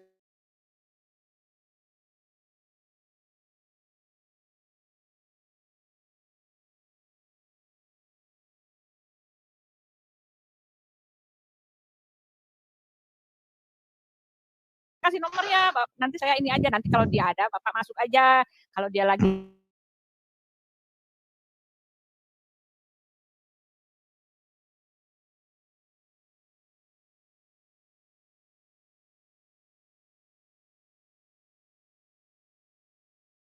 Bapak masuk dari mana? Dari Papua. Ini ada yang diberikan dan dibenarkan oleh Yesua Hamasya. Kalau Ibu Saifatul ini dia pengajar, saya salut. Kalau saya bicara tentang profetik, kalau Nanda banyak 2-3 bicara bertobat dia. Itu harus saya dampingin tuh, ya kan. Saya dampinginnya begini. Saya kalau nyerang langsung ke jantung Pak Sabto. Iya. Langsung ke jantung mereka. Jadi kita rombongan kita singa Yehuda. Wahyu, ya kan, mengaum sekali bicara 1000 orang bertobat. Nah banyak di balik media ini banyak yang bertobat hanya karena kita belum bertemu. Tapi kalau nanti kita progres, ya kan, cara untuk bisa ada konseling pengajaran harus ada tim. Kalau enggak dia udah berlarut-larut, ya kan. Nah ini capek. Yesus sendiri atau Yesua kan bilang jangan berdebat. Mereka kalau dibilang kasar sekali di Matius, ayo ular beludak. Dia tahu kebenaran, Bu. Dia hanya putar. Dia tahu bahwa Yesus adalah Tuhan dan Yesus adalah yang disembah oleh seluruh umat. Hanya belum ada pengakuan di Roma pasal 10. Tapi saya percaya kalau ada Nandar saya bisa masuk. Saya ngomongnya caranya begini. Nggak usah cerita tentang dasar-dasar dia sekolah apa. Capek. Yang nyalipin Tuhan itu orang-orang teologi yang ada di depan mimbar, yang duduknya dengan gaya-gaya dengan imam. Tapi mereka akhirnya menyalipkan karena kebenaran. Nah ini Ibu apresiatif dari Sabto Harun, maju terus, kami tetap kalau ada masalah kami nanti ada didampingin. Muhammad KC kemarin kami yang turun, ya kan? Kami turun, bombardir, mualaf, mau bakar, saya udah capek, saya lahir di Jakarta, preman Jakarta bertobat. Mau apa, saya gigit kuping mereka. Ya kan, artinya begini, janganlah munafik, kalian tuh orang berdosa. Saya ini mantan orang muslim yang dulu suka pura-pura ngaji tapi pencuri, pura-pura baik tapi kami maling, pura-pura kami saleh tapi kami itu licik, penipu. Tetapi ketika hari ini saya bersama saudara-saudaraku yang ada di sini, ketika Ruach HaKodes bersama kita selesai teletes. Nah ini ngadepin orang kayak gini harus ada kasih, tapi tetap gaya Bu Suharto harus dipelihara karena singa Yehuda mengaum di media sosial, ngeri sampai pemerintah Indonesia Raya. Sampai profesornya ikut takut ya. Iya. Mereka itu press conference besar-besaran. Wih, besar-besaran. Wow, luar biasa ya. Nanti saya bikin kaosnya ya kan, pengikut Ibu Syiafatul. Saya selalu bikin sesuatu yang menarik perhatian supaya kami bisa menginjil, caranya gitu. Ketika kami di ini baru kami bisa menginjil, ini loh. Ngadepin orang mereka tuh bodok, jangan pinter. Kalau pinter dia sok pinter. Kalau dia bodok dia mau belajar supaya kita bisa nasihatin. Kita udah jelas Bu, terpatri dan juga diakui oleh otoritas Injil bahwa orang-orang Nasrani atau orang Kristen memiliki seluruh hikmat yang ada di dunia maupun di akhirat. Jadi mereka tuh keledai. Mau bicara apa lagi? Mereka, maaf kalau bahasa kasar, pembantu. Dia adalah orang-orang yang tersandra. Nah kita bintang-bintang, saya jelasinnya gitu, KKR aja lah di media kan. Jadi Sinandar ini apa kali bilang, keledai yang mau bertobat, hantem rahangnya kayak Samson, ya kan, hantem orang-orang Filistin, bertobat mereka. Jadi itulah saya ikut berapresiatif bahwa semua sesuatu kalau dilandasi dengan dasar-dasar yang benar, tetap kebenaran ada di atas segalanya. Salam buat semua, termasuk Ibu Syiafatul. Haleluya, amin. Ya, sebenarnya kalau saya mau tambahkan ya, saya berdebat itu saya bisa dihitung pakai jari loh. Saya lebih suka menjawab. Jadi karena saya kan berapologetika. Bagi saya kalau ada muslim yang masuk mau nanya, saya lebih suka gitu. Jadi saya bisa mengukur gelombang airnya sampai di mana. Dan selama ini yang saya ukur, yang masuk ke channel-channel kami, ternyata memang muslim itu sangat awam. Ya, sangat awam pengetahuannya tentang bahkan bahasa Arab mereka tidak tahu. Rata-rata mereka tidak bisa berbahasa Arab. Makanya kemarin Usama Datuk mengatakan seandainya muslim Indonesia tahu bahasa Arab, mereka ngerti apa artinya Quran, itu banyak sekali yang murtad. Sayangnya mereka tidak banyak yang tahu bahasa Arab dan tidak banyak yang tahu Quran. Jadi anehnya yang mereka mengatakan saya hafal Quran, tapi ketika kita tunjukin tuh ayatnya mana, mereka nggak tahu loh. Nah ini buat saya agak sedikit aneh karena ketika saya belajar Alkitab saya ngerti gitu loh. Oh ini keselamatan, ini ayatnya di sini, ini di sini, ini ngambilnya ke sini, ini ke sini. Ada benang merahnya. Saya bisa ceritakan dari Kejadian sampai Wahyu. Ketika kita bicara dosa, kita bisa ceritakan, kita bisa bicarakan penebusan itu dari Kejadian sampai Wahyu. Kita bisa bicarakan konsep Al-Masih atau Mesias dari Kejadian sampai Wahyu. Tapi kalau muslim enggak. Jadi mereka mendapatkan informasi yang sepotong-sepotong, mereka nggak jelas. Itu ya Pak, siapa tuh yang menggunakan nama Max Milenus itu, Abdurrahman nama aslinya. Saya tanya simpel, dia begitu kasih kita ayat bagaimana Yakub bergumul dengan Allah di dalam kitab Kejadian. Saya tanya siapa itu Israel, dia nggak bisa jawab. Wow, jadi saya benar-benar ini ternyata itu padahal kalau ngomong kan bahasa Arabnya canggih tuh Bu, ya kan? Kalau masuk ke Tengah ngomongnya Arab mulu. Kalau si Wanwe jangan diomong lah, ya itu jauh banget, ya kan? Nah, ini yang bahasa Arabnya canggih loh. Ya, dia bisa tidak mengerti Qurannya sendiri. Jadi saya benar-benar, wah 80% muslim di Indonesia ini benar-benar kasihan sekali. Ya, makanya misi saya jelas, bukan berdebat. Ya, misi saya adalah bring the true gospel to muslim. Karena saya percaya bahwa Injil adalah kekuatan Allah untuk menyelamatkan setiap orang yang percaya. Sama seperti kita dulu, kita adalah Roma 1:16. Kita dulu orang terhilang, kita dulu orang yang berdosa, kita diselamatkan, kita kenal Tuhan, kita masuk di dalam kerajaan terang. Makanya kalau dikatakan saya attack muslim, saya attack muslim mana? Saya tidak pernah bawa bom ke masjid. Saya tidak pernah membunuh seorang muslim pun, bahkan saya membunuh ayam saja saya belum pernah. Ya, what I'm trying to say, brother, saya bicara tegas dan keras. Memang ini gaya saya. Yang pertama, yang kedua, kita perlu goncangkan kalian untuk kalian sadar bahwa apa yang kalian percaya itu keliru.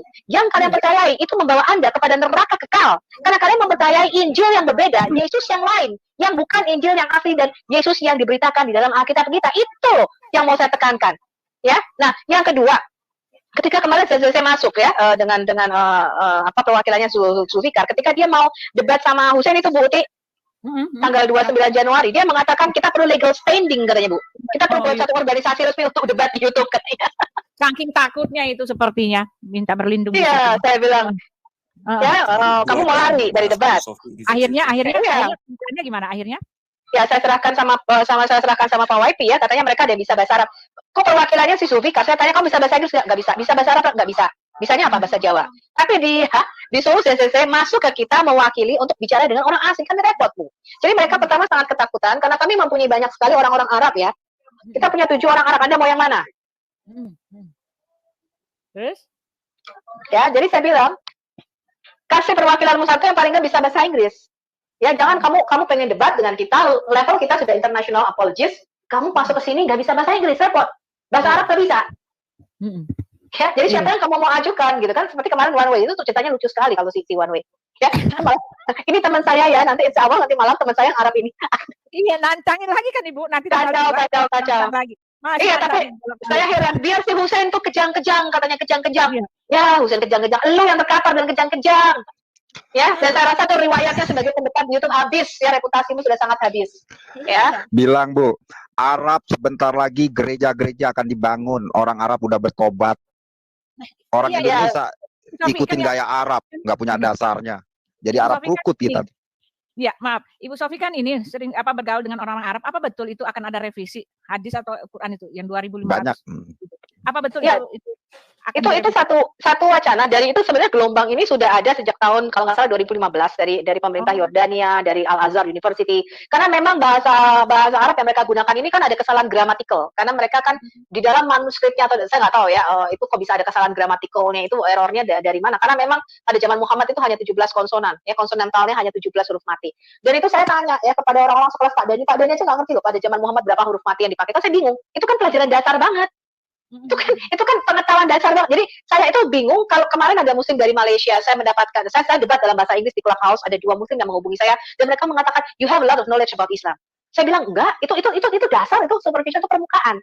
Apa yang saya katakan itu bukan sesuatu yang deep, bukan sesuatu yang dalam. Itu pengetahuan umum. Kalau kamu ibarat gini loh, kalau kamu Kristen kamu harus tahu ada berapa kitab, ada perjanjian lama, perjanjian baru yang nulis siapa, Matius, Markus. Itu pelajaran dasar itu. Itu kan dasar banget. Saya bilang, no, you are wrong. Itu belum seberapa. Itu belum semua ilmu yang saya punya, itu dasar. Itu permukaan. Dan anehnya, di permukaan ini, kok banyak muslim yang nggak tahu. Kan aneh. Contohnya saya katakan, pada zaman Nabimu, ada berapa ayat di dalam surah Al-Azab. Dan mereka nggak ngerti. Ini kan aneh. Ini kan sesuatu pelajaran dasar. Itu gini loh Bu, maksudnya, bagaimana Quran terkanonisasi dan bagaimana Alkitab terkanonisasi, itu harusnya orang Kristen tahu. Ya, sama seperti kita, jangan kaget-kaget kita pikir Alkitab gedebuk dari langit. Ya, jadi makanya karena itulah nggak bisa yang namanya kita itu belajar Alkitab kemudian kita merenung di dalam karma kemudian kita berdoa 5 jam kemudian wahyunya mana Tuhan berikan aku pencerahan, nggak bisa. Kamu duduk buka Alkitab, kamu belajar, it takes time. Ya, Rasul Paulus tidak mengatakan kamu bersemedilah di dalam gua untuk mendapatkan wahyu untuk mengerti Alkitab. No. Ya, Rasul Paulus mengatakan study, kamu belajar supaya kamu tidak mempermalukan Tuhan. Ya, di dalam kitab Esra 7 ayat 10 dikatakan Nabi Esra itu belajar Taurat, dia bukan bersemedi mendapatkan pencerahan, iluminasi, kemudian dia bisa tahu Taurat, enggak. Dia Esra ahli Taurat, Esra luar biasa. Iya. Esra kan baca kitab apa ditemukan kitab Nabi Musa itu kan dibaca lagi oleh Esra kan pada masa itu. Jadi untuk Anda tahu Taurat terus tadi belajar. Ya, Ibu punya Bu Sofiatul ini punya ini loh karunia seperti Esra. Esra ketika menjabarkan tentang surat-surat Tuhan, orang banyak yang bertobat. Itu menjelaskan enggak? Jadi saya percaya Ibu Sofiatul punya berkat dari Tuhan seperti itu. Terima kasih Bu. Amin, terima kasih. Ya. Luar biasa. Zamannya Esra itu juga kan masalah hafalan kan masih berlangsung. Dia mengajarkan kitab Taurat itu dan menyuruh mereka menghafalnya. Jadi kalau soal menghafal pada zaman perjanjian lama itu bukan barang baru gitu loh. Bukan barang baru. Orang Israel itu mereka itu bahkan dikatakan renungkanlah kitab ini siang dan malam. Dan di dalam kitab-kitab di dalam bait-bait suci itu mereka belajar sampai ngelotok. Yesus itu penghafal kitab Taurat dan semua itu yang Matius itu mereka penghafal loh. Jadi bukan barang baru kalau di kita sih. Cuma kenapa budaya itu nggak diteruskan lagi ya karena yang lebih efektif itu adalah di dalam catatan. Itu nggak efektif. Di Ulangan 6 juga kan ya Bu ya, untuk setiap kamu sedang duduk-duduk, sedang kamu berdiri atau sedang apapun kamu tetap mengatakan ya kan, supaya apa? Supaya dengan pendengaran kita bisa tahu apa yang kita ucap itu akan melekat. Itu yang saya setuju dengan apa yang diajarkan. Itu sangat membuat kita. Bahkan Yesus itu kan dikatakan, Rasul Paulus juga dikatakan anak Taurat. Rasul Paulus itu anak Taurat, hari-hari ada di dalam bait suci dan belajar dan dia kan belajar. Tahu dia Dan hafal. dan ulama lagi ya, dia beraudiens dengan para ulama dan dikatakan terakhir sangat luar biasa. Jadi kalau saya sih mengimani dengan percaya bahwa Injil adalah kitab absolut yang benar-benar memiliki otoritas yang tidak bisa dicerna oleh orang dunia kayak mereka-mereka. Nggak ngerti, mereka akan tetap mentok kejedot. Tapi kalau mereka buka hati, benar-benar ingin tahu apakah benar Yeshua HaMashiach adalah Tuhan, mereka akan dijamah. Kalau selama ini mereka ini pakai penggarisan, dulu ibu ngaji kan, kalau ngaji kita dipukul pakai ini kan, sapu lidi. Jadi seperti itu. Jadi banyak nih ya, benar tadi, Islam itu kayak saya bisa baca surat-surat tapi nggak ngerti. Banyak yang nggak ngerti, banyak orang yang masuk neraka mereka. Tapi kita mau bicara gitu kan sedih. Makanya kita sampaikan bahwa kalimat tuh ya kan yang dipermuliakan kan Yeshua HaMashiach. Ya Bu ya. Bu Sefatul. Iya, benar, Pak. Kita sapa dulu ya. Ini ada Pak Nandar KDI. Pak Nandar KDI, apakah Yesus Tuhan Pak Nandar KDI? Salam, selamat Ya. malam, Ibu. Selamat malam. Takutnya ada yang menyusup. Pak Harun, Sato, dan Bro Erben-nya. Bukan, itu Ridho. Ya, saya sapa dulu. Saya sapa dulu. Saya sapa dulu. Misi Hadasa. Hadasah, iya. Ini satu lagi Pak Ridho, apakah Yesus Tuhan Pak Ridho? Ya, 100%.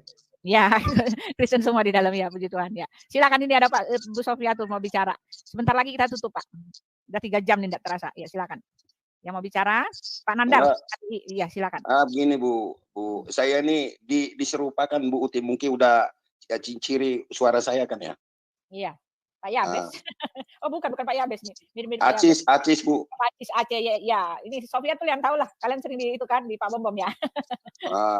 Jadi satu saya apresiasi sama Ibu Sofiatul ya, karena beliau apa istilahnya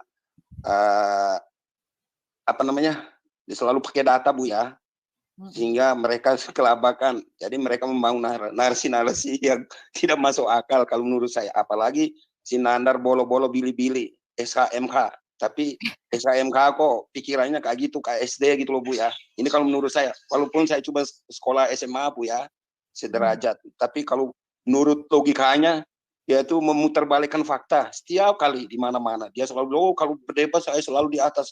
Ketika paparkan ditanya tentang ya Quran, mereka selalu kutip dari Alkitab. Ya. Iya, jangankan Sofiatul lah yang belajar Alkitab ya, itu lama-lama sampai 4 tahun. Saya aja tahu itu Nandar nggak ada isinya, Pak. Makanya Bu. Nggak ada isinya itu orang sama sekali. Nggak ada isinya, Bu. Nggak ada isinya. Cuma gaya-gaya. Saya jujur aja, makanya itu mereka kan cuma keluar-keluar di channel Bu. Ketika ditantang sama Hussein, mereka nggak berani. Apalagi si Gurunda. Cuma ngomong gede, ibarat ya, tong kosong nyari bunyinya. Ini saya katakan sejujurnya Bu. Jadi mereka minta legal standing Pak. Mereka minta surat organisasi resmi untuk debat sama Hussein. Saking ngerinya itu minta legal standing. Saking takutnya mereka. Kenapa beberapa hari kemarin kan ada info katanya lapor Ibu Sofiatul. Karena mereka udah kehabisan akal Bu, ya. Kehabisan bahan. Yang itu Pak Manahem Ali. Ya kan, iya. Sofiatul, dia apa katanya dia monolog lah, dia yang hari-hari monolog. Oh, teman aku kali banyak videonya kita pegang. Iya, dia yang hari-hari monolog ke orang mau dilaporin, dia sendiri ngapain gitu loh. Ini kan jeruk makan jeruk namanya. Iya, memang Indonesia ini gawat. Kehabisan Indonesia kembali ke zaman purbakala, cara berpikirnya mundur. Pak Harun. Korek api, iya, makanya saya siap untuk di depan bicara tentang Yeshua, mau ditangkap mau apa, saya bukan cerita bohong. Saya pingin supaya mereka diselamatkan. Kenapa? Amin. Kasihan mereka sangat susah. Kita orang yang bahagia. Apapun yang ada di dalam hidup kita, kita punya hikmat yang dari surgawi. Mereka kerontang, mereka kering, mereka nangis, mereka tuh hidup dalam kesesatan. Saya bisa mengetahui itu karena hari-hari saya lihat orang-orang banyak pengemis.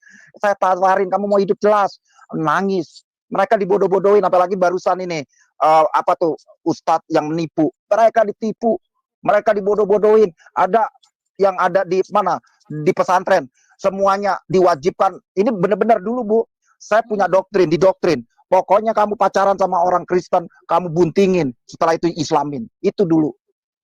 Jadi mereka betul. Yang penting banyak, tapi nggak berkualitas. Hidup mereka, maaf, neraka. Bahaya. Saya mau berkata begitu, saudara saya udah diselamatkan, teman-teman saya diselamatkan, Hari ini supaya ketika Rasul dikatakan hilangkanlah segala manusia kami supaya mereka diselamatkan. Jadi harus memang kita bicara nih di tahun penantian, di mana tahun-tahun sekarang bermunculan hamba-hamba Tuhan membicarakan tentang kebenaran, tentang Yesua Hamasya, singa Yehuda dari timur sedang berkokok. Hari ini mereka kebakaran jenggot karena bertahun-tahun mereka dipenjara oleh namanya iblis, pemikir-pemikir gelap. Saya ngomong gitu kasihan memang. Hari-hari saya tuh ketemu dengan kelompok teman kami, tapi mereka mengakui, Pak Sabto dapat pewahyuan, amin. Ketika kita cerita, mereka bilang, jangan kenceng-kenceng cerita Yesus, tapi saya percaya.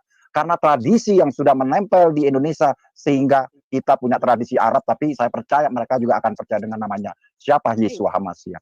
Amin, amin, amin. Berubah batu menjadi air bisa tuh. Iya, sebentar lagi Bu. Saya percaya. Yesaya 60 ayat 7 digenapi. Orang-orang Kedar, Lebayot, semua orang-orang akan menyembah dan menyembah-menyembahkan rumah keagungan. Amin, Terjadi. Nggak ada. Makanya saya sangat senang dengan apa yang disebut Injil. Injil adalah kekuatan yang menyelamatkan. Injil yang memberikan kami kekuatan. Injil yang menghidupkan kami walaupun kami tidak makan dengan makanan jasad atau makanan duniawi. Tapi Injil yang menyegarkan hati dan pikiran kami. Sehingga kami diluputkan dari jahat, diluputkan dari kelicikan, diluputkan dari kesesatan. Itulah yang kami punya. Thank you, Yesua Hamasya. Itu yang saya bercerita sama orang. Amin. Terima kasih. Itu semangat tetap kita bawa. Soalnya ada mau nggak mau, Ibu Sofiatul ini sebagai orang yang menjadi panutan buat kita. Jadi saya harus berkata seperti itu. Beliau berkobar-kobar, kita harus berapi-api. Iya. Kalau saya berbusa-busa, Pak. Kalau saya berbusa-busa. Haleluya. Makanya saya jujur aja Bu, Pak Harun. Ya. Makanya saya apresiasi dan sama Ibu Sofiatul itu pengajarannya luar biasa Pak ya. Makanya saya bertanya-tanya. Jujur aja Pak, tadi saya udah bilang, makanya beliau ini salah satu apologet yang terhebat itu. Ini saya ngomong Pak ya. Saya bukan dia punya dari cara ngomongnya. Ini menurut Ibno apa? Ibno kan dari apalagi itu. Ibno, Sofiatul gimana Ibno? Kamu sudah mulai mau ikut Yesus kan Ibno kan? Saya percaya Roh Kudus mulai menyentuh hatimu. Ibno. Kalau Ibu Sofiatul diberi karunia Esa. Oh, Ibno ada Ibno. Ya Ibno. Silakan Ibnu. Halo, selamat malam. Ya, kamu selamat malam. Pak Ibnu. Dia udah mau jadi Martin Luther tuh. Iya. Gimana Ibnu? Pak Rido. Iya, Pak. Murti ini kapan ditutupnya? Dari tadi mau ditutup nambah mulu. Ya udah, tidak lagi berapi-api. Kalau lagi berapi-api jangan ditutup. Ini Ibnu masuk pada bubar semua ini. Iya, enggak lah Pak. Pak Ibnu. Memang dari tadi udah mau ditutup, Pak. Pak Yuda kalau mau Enggak ditutup Bu, kasih waktu Bu biar berbicara sebentar. Oh iya. Enggak, saya pikir gini loh Pak, apa namanya? Ya kalau menurut saya sebagai seorang muslim Pak, kalau menurut saya, saya pikir apa yang dibicarakan Nander, saya pikir tidak ada yang salah Pak. Kalau menurut saya loh Pak, kalau menurut saya kan gitu tidak ada yang salah kan memang karena apa memang yang dibahas adalah Alkitab. Biarin dia ngomong dulu. Gitu, Pak. Iya. Kalau menurut contoh kayak tadi membahas Menahem Ali. Waktu itu di Kementerian Dauditan juga sudah diterangkan bahwa Menahem Ali adalah mualaf Pak. Itu dia dari tahun berapa kan pernah ikut retret juga, diterangkan juga namanya surat-suratnya gitu. Saya pikir makanya kita nanya kepada Anda semua, saya pikir mualaf ini kan emang fenomena yang ada Pak. Cuma kenapa harus kayak semacam ditakutkan itu kenapa? Gitu. Emang kami nggak pernah nakutin Pak. Tunggu Pak Ibnu, saya jawab dulu. Saya sangat menghargai mualaf karena kenapa? Dia masih dalam jalan kesesatan. Tetapi kalau Nandar itu baik, bagus, tapi nggak punya dasar menjelaskan dengan hal-hal yang benar. Sehingga merusak pengajaran-pengajaran yang bertahun-tahun dan berabad-abad bahwa Injil itu absolut, Tuhan yang hidup. Jadi saya menghargai juga Pak Ibnu. Kami juga banyak murtadin. Kalau kita mau lihat publikasi terbuka di Indonesia, toh nggak perbandingan di Indonesia pesat. Hampir 1 tahun sekitar jutaan orang menerima Yesua Hamasya. Kenapa? Karena benar-benar mereka tahu Tuhan yang benar. Ini penjelasan dengan apa dasar iman percaya saya kepada Yesus Kristus. Nah itu Pak Ibnu, jadi kami nggak memperpusingkan, tapi yang jelas kalau asbun bicara tanpa dasar membuat orang bodoh. Nah kalau bodoh satu orang nggak masalah, tapi kalau bodohnya masif, sekarang banyak orang bodoh di Indonesia Pak. Jadi saya sih hanya menjelaskan bahwa iman percaya sama Yesua atau Yesus. Jadi nggak ada masalah ditakutin. Kami justru berani untuk bicara di depan pasar-pasar. Buka saya buat penginjilan, mereka pakai bahasa qasidah, kami undang semua, bahkan kami masuk. Karena mereka terima bahwa selama ini semua misterius Tuhan yang dicari. Tapi kami punya Tuhan yang hidup, yang kalian ataupun siapapun yang masih caci. Kenapa? Dulu saya juga caci maki. Saya dulu pernah ngobrolin gereja. Tapi ketika hari ini saya percaya Bapak Ibnu juga akan dijamah oleh Yesus. Nggak apa-apa Pak, jangan tinggalin Islam, tapi percaya Yesus. Saya percaya semua diberi hikmat. Terima kasih. Tambahin nggak Pak? Boleh, silakan. Pak Ibnu, sebentar Pak Ibnu, tunggu Pak Ibnu. Saya mau sampaikan dulu, kan tadi Pak Ibnu bilang, saya pikir sih Nandar itu nggak ada salahnya gitu. Iya sih kalau Pak Ibnu yang bilang, soalnya saya masih ingat banget dalam masih di telinga saya tuh masih terdengar sampai sekarang Pak Ibnu menantangin. Saya tantang seluruh Kristen di dunia untuk menyatukan Injil. Masa Injil ada Matius, Markus, Lukas, Yohanes? Bapak bilang begitu. Buat saya itu lucu banget Pak Ibnu. Bapak pengen banget nantangin kami menyatukan Injil Matius, Markus, Lukas. Boleh saya jawab ya? Padahal jawab. Buat kami ada 4 itu. Buat kami itu adalah kejujuran. Memang begitu. Tapi Bapak tantangin, saya tantang semua orang Kristen seluruh dunia untuk menyatukan. Masa udah 2000 tahun nggak satu-satu, nggak jadi satu. Ayo. Ya oke. Ya Pak Ibnu coba. Karena gini loh, Bu Hadasa. Muhammad aja bilang Yahudi dan Nasrani itu penebus dosa. Coba lihat itu hadisnya itu. Ya coba gini, kasih kesempatan Ibnu. Aku pengen tahu ya.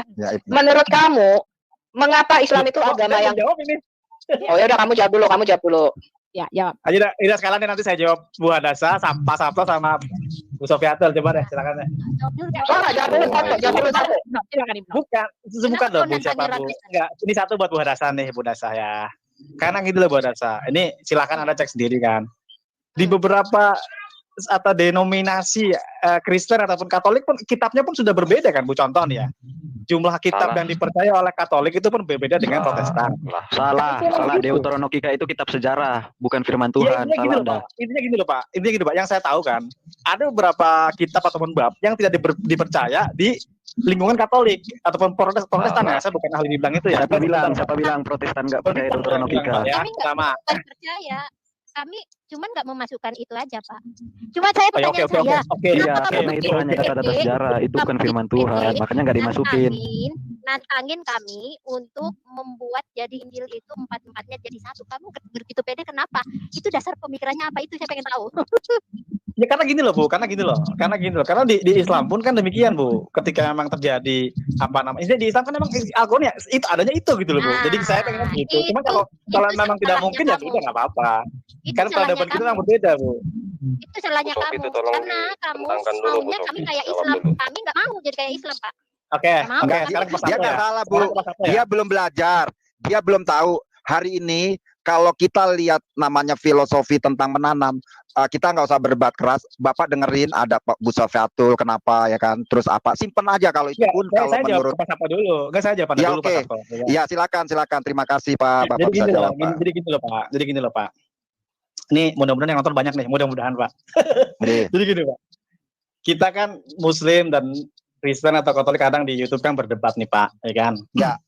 Iya, oke. Saya oke lah kita namanya orang diskusi kenapa enggak kan gitu. Benar. Kan sama fenomena murtadin ataupun mualaf kan memang ada Pak, ya kan? Dan kualitas, saya bilang kualitas ya, kualitas manusia yang murtadin atau yang mualaf, saya pikir penonton melihat sendirilah. Kalau boleh tonton, silakan. Enggak sebentar Bu. Ya udah terus. Sebentar. Para penonton Kristiani silakanlah nonton aja di channelnya Yusuf Manuburu lah. Ya Anda nilai sendiri. Saya cuma bilang Anda nilai sendiri lah. Saya tidak bisa. Saya nggak perlu cuma gini. Ya udah terus. Seorang Muslim Pak melihat Kristiani atau Katolik Pak, itu jelas ada ayatnya Pak. Ya kan? Saya mau debat dengan Bu Sofiatul itu sampai kapanpun Pak, ketika ayat itu masih ada. Saya pikir dan insya Allah ya ketika memang hidayah memang tetapkan kepada hati saya tuh nggak akan berpengaruh Pak. Clear jelas gitu kan. Sekarang saya nanya ke Pak Sabto. Iya. Tunggu. Enggak apa-apa sekali nanya nanti jawab Pak. Enggak, sekarang saya nanya ke Pak Sabto. Ya. Anda dasar hukum Anda menyalahkan Muslim itu apa? Di Alkitab itu surat berapa ya berapa gitu Pak? Kalau boleh saya tanya Pak. Kalau kita kan jelas ada hujahnya gitu. Contoh. Dan kafirlah orang-orang yang mengatakan bahwa Tuhan di antara yang tiga atau apa ya itu tiga itu kan. Terus tidak dibolehkannya kemudian menyembah Nabi Isa? Kan udah jelas, Pak. Makanya clear. Saya pikir kita udah punya ayatnya gitu. Sekarang saya nanya ke Anda. Anda kemudian misalkan Anda mau berdakwah ke saya nih, misalkan Pak Sabto. Anda pakai ayat apa, Pak? Melihat Muslim ini, Pak? Memakai ayat apa, Pak? Di kitab itu? Iya. Saya latar belakang keturunan Muslim. Tadi sudah saya jelasin, ada alinya Ibu Syafatul. Namun di dalam hakikatnya saya juga punya namanya sesuatu hikmat yang Tuhan kasih. Jadi kami nggak nyalain tentang apa yang dilakukan oleh orang Muslim, tetapi kami mendapatkan hikmat kebenaran yang kami dapatkan sudah 11 tahun. Dulu saya juga ngaji, tapi sekarang lafalnya sudah kurang seperti mungkin Bapak masih dalam dunia. Tapi saya juga dapat hikmat yang dari ketika saya ada di musola. Jadi saya nggak menjelaskan tentang hukum-hukumnya karena sejujurnya saya adalah keturunan dan kami adalah keluarga Muslim yang dasarnya dari turun-temurun. Makanya tadi saya bilang Muslim di Indonesia memang Muslim, tapi dasar pengertian tentang tulisan-tulisan yang tadi diperteguh oleh Ibu Syawat itu banyak yang nggak mengerti, termasuk saya. Tadi udah saya jelaskan. Itu Pak. Nah, yang menjadi pertanyaan tadi kan bukan menyalahkan Nandar, tapi saya lihat kadang-kadang sesuatu yang dibolak-balik, yang itu-itu aja yang kami lihat. Nah, kalau saya perkuat dengan tim yang ada di sini, ketemu orang-orang seperti itu, kita nggak diajarin untuk berdebat, ya kan, debat kusir, hanya mempertanyakan apa yang tadi Bapak pertanyakan tentang hal yang seperti itu dengan saya. Itu jawaban saya, Pak. Nah, saya mau jawab nih sebentar sebelum Ibu Sofiatul ya. Ibnu, kan kamu katakan dasar kamu menolak bahwa Kristen itu Yesus Isa itu adalah Tuhan. Dikatakan di dalam Al-Maidah itu kan, Al-Maidah 71 kalau nggak Al-Maidah 73 itu ya. Telah kafirlah orang yang mengatakan Isa adalah Tuhan, ya, sebab Isa sendiri mengatakan Tuhan itu Allah kita, Tuhan itu Esa. Nah, kamu kan mengatakan seperti itu kan. Lalu telah kafirlah orang yang mengatakan Isa itu adalah Tuhan, salah satu dari yang 3. Itu kan ada di Al-Maidah kan. Lalu kamu mengatakan itulah ayat jargon buat kamu untuk menyatakan bahwa Isa bukan Tuhan. Tetapi kamu boleh-boleh aja, fine saja mengatakan seperti itu. Tetapi kalau kamu mau mencari kebenaran, sekali lagi saya mau bilang, kalau kamu mau mencari kebenaran, menerima kebenaran, ayat itu juga sebetulnya nggak sah-sah banget. Karena apa? Karena dikatakan telah kafirlah orang yang mengatakan Isa adalah Tuhan. Isa sendiri mengatakan Tuhan itu Allah kita, Tuhan itu Esa. Itu tidak pernah ada. Isa tidak pernah mengatakan kalau itu Isa itu adalah Yesus ya. Yesus tidak pernah mengatakan Tuhan itu Allah kita, Tuhan itu Esa. Ya, kalau kita runut-runut itu diambil dari Markus 2 berapa itu ya, dari kitab Markus. Tetapi itu bukanlah perkataan Yesus yang mengatakan dia punya Tuhan. Nah itu, ya, jadi itu artinya Muhammad salah kutip, ya, karena Isa tidak pernah mengatakan Tuhan itu Allah kita, Tuhan itu Esa. Itu perkataan Musa. Nah, sekarang pertanyaan buat kamu, bagaimana mungkin ini wahyu Tuhan yang mengatakan Isa atau Yesus, ya, maksudnya Yesus itu mengatakan Tuhan itu Allah kita. Itu bukan perkataan Yesus. Itu perkataan Musa untuk bangsa Israel. Dengarlah hai orang Israel, Tuhan itu Allah kita, Tuhan itu Esa. Orang Israel dan Musa, Tuhannya orang Israel, Tuhannya Musa, bukan oleh Yesus. Adapun yang di kitab Markus itu Yesus hanya sedang membaca ayat itu.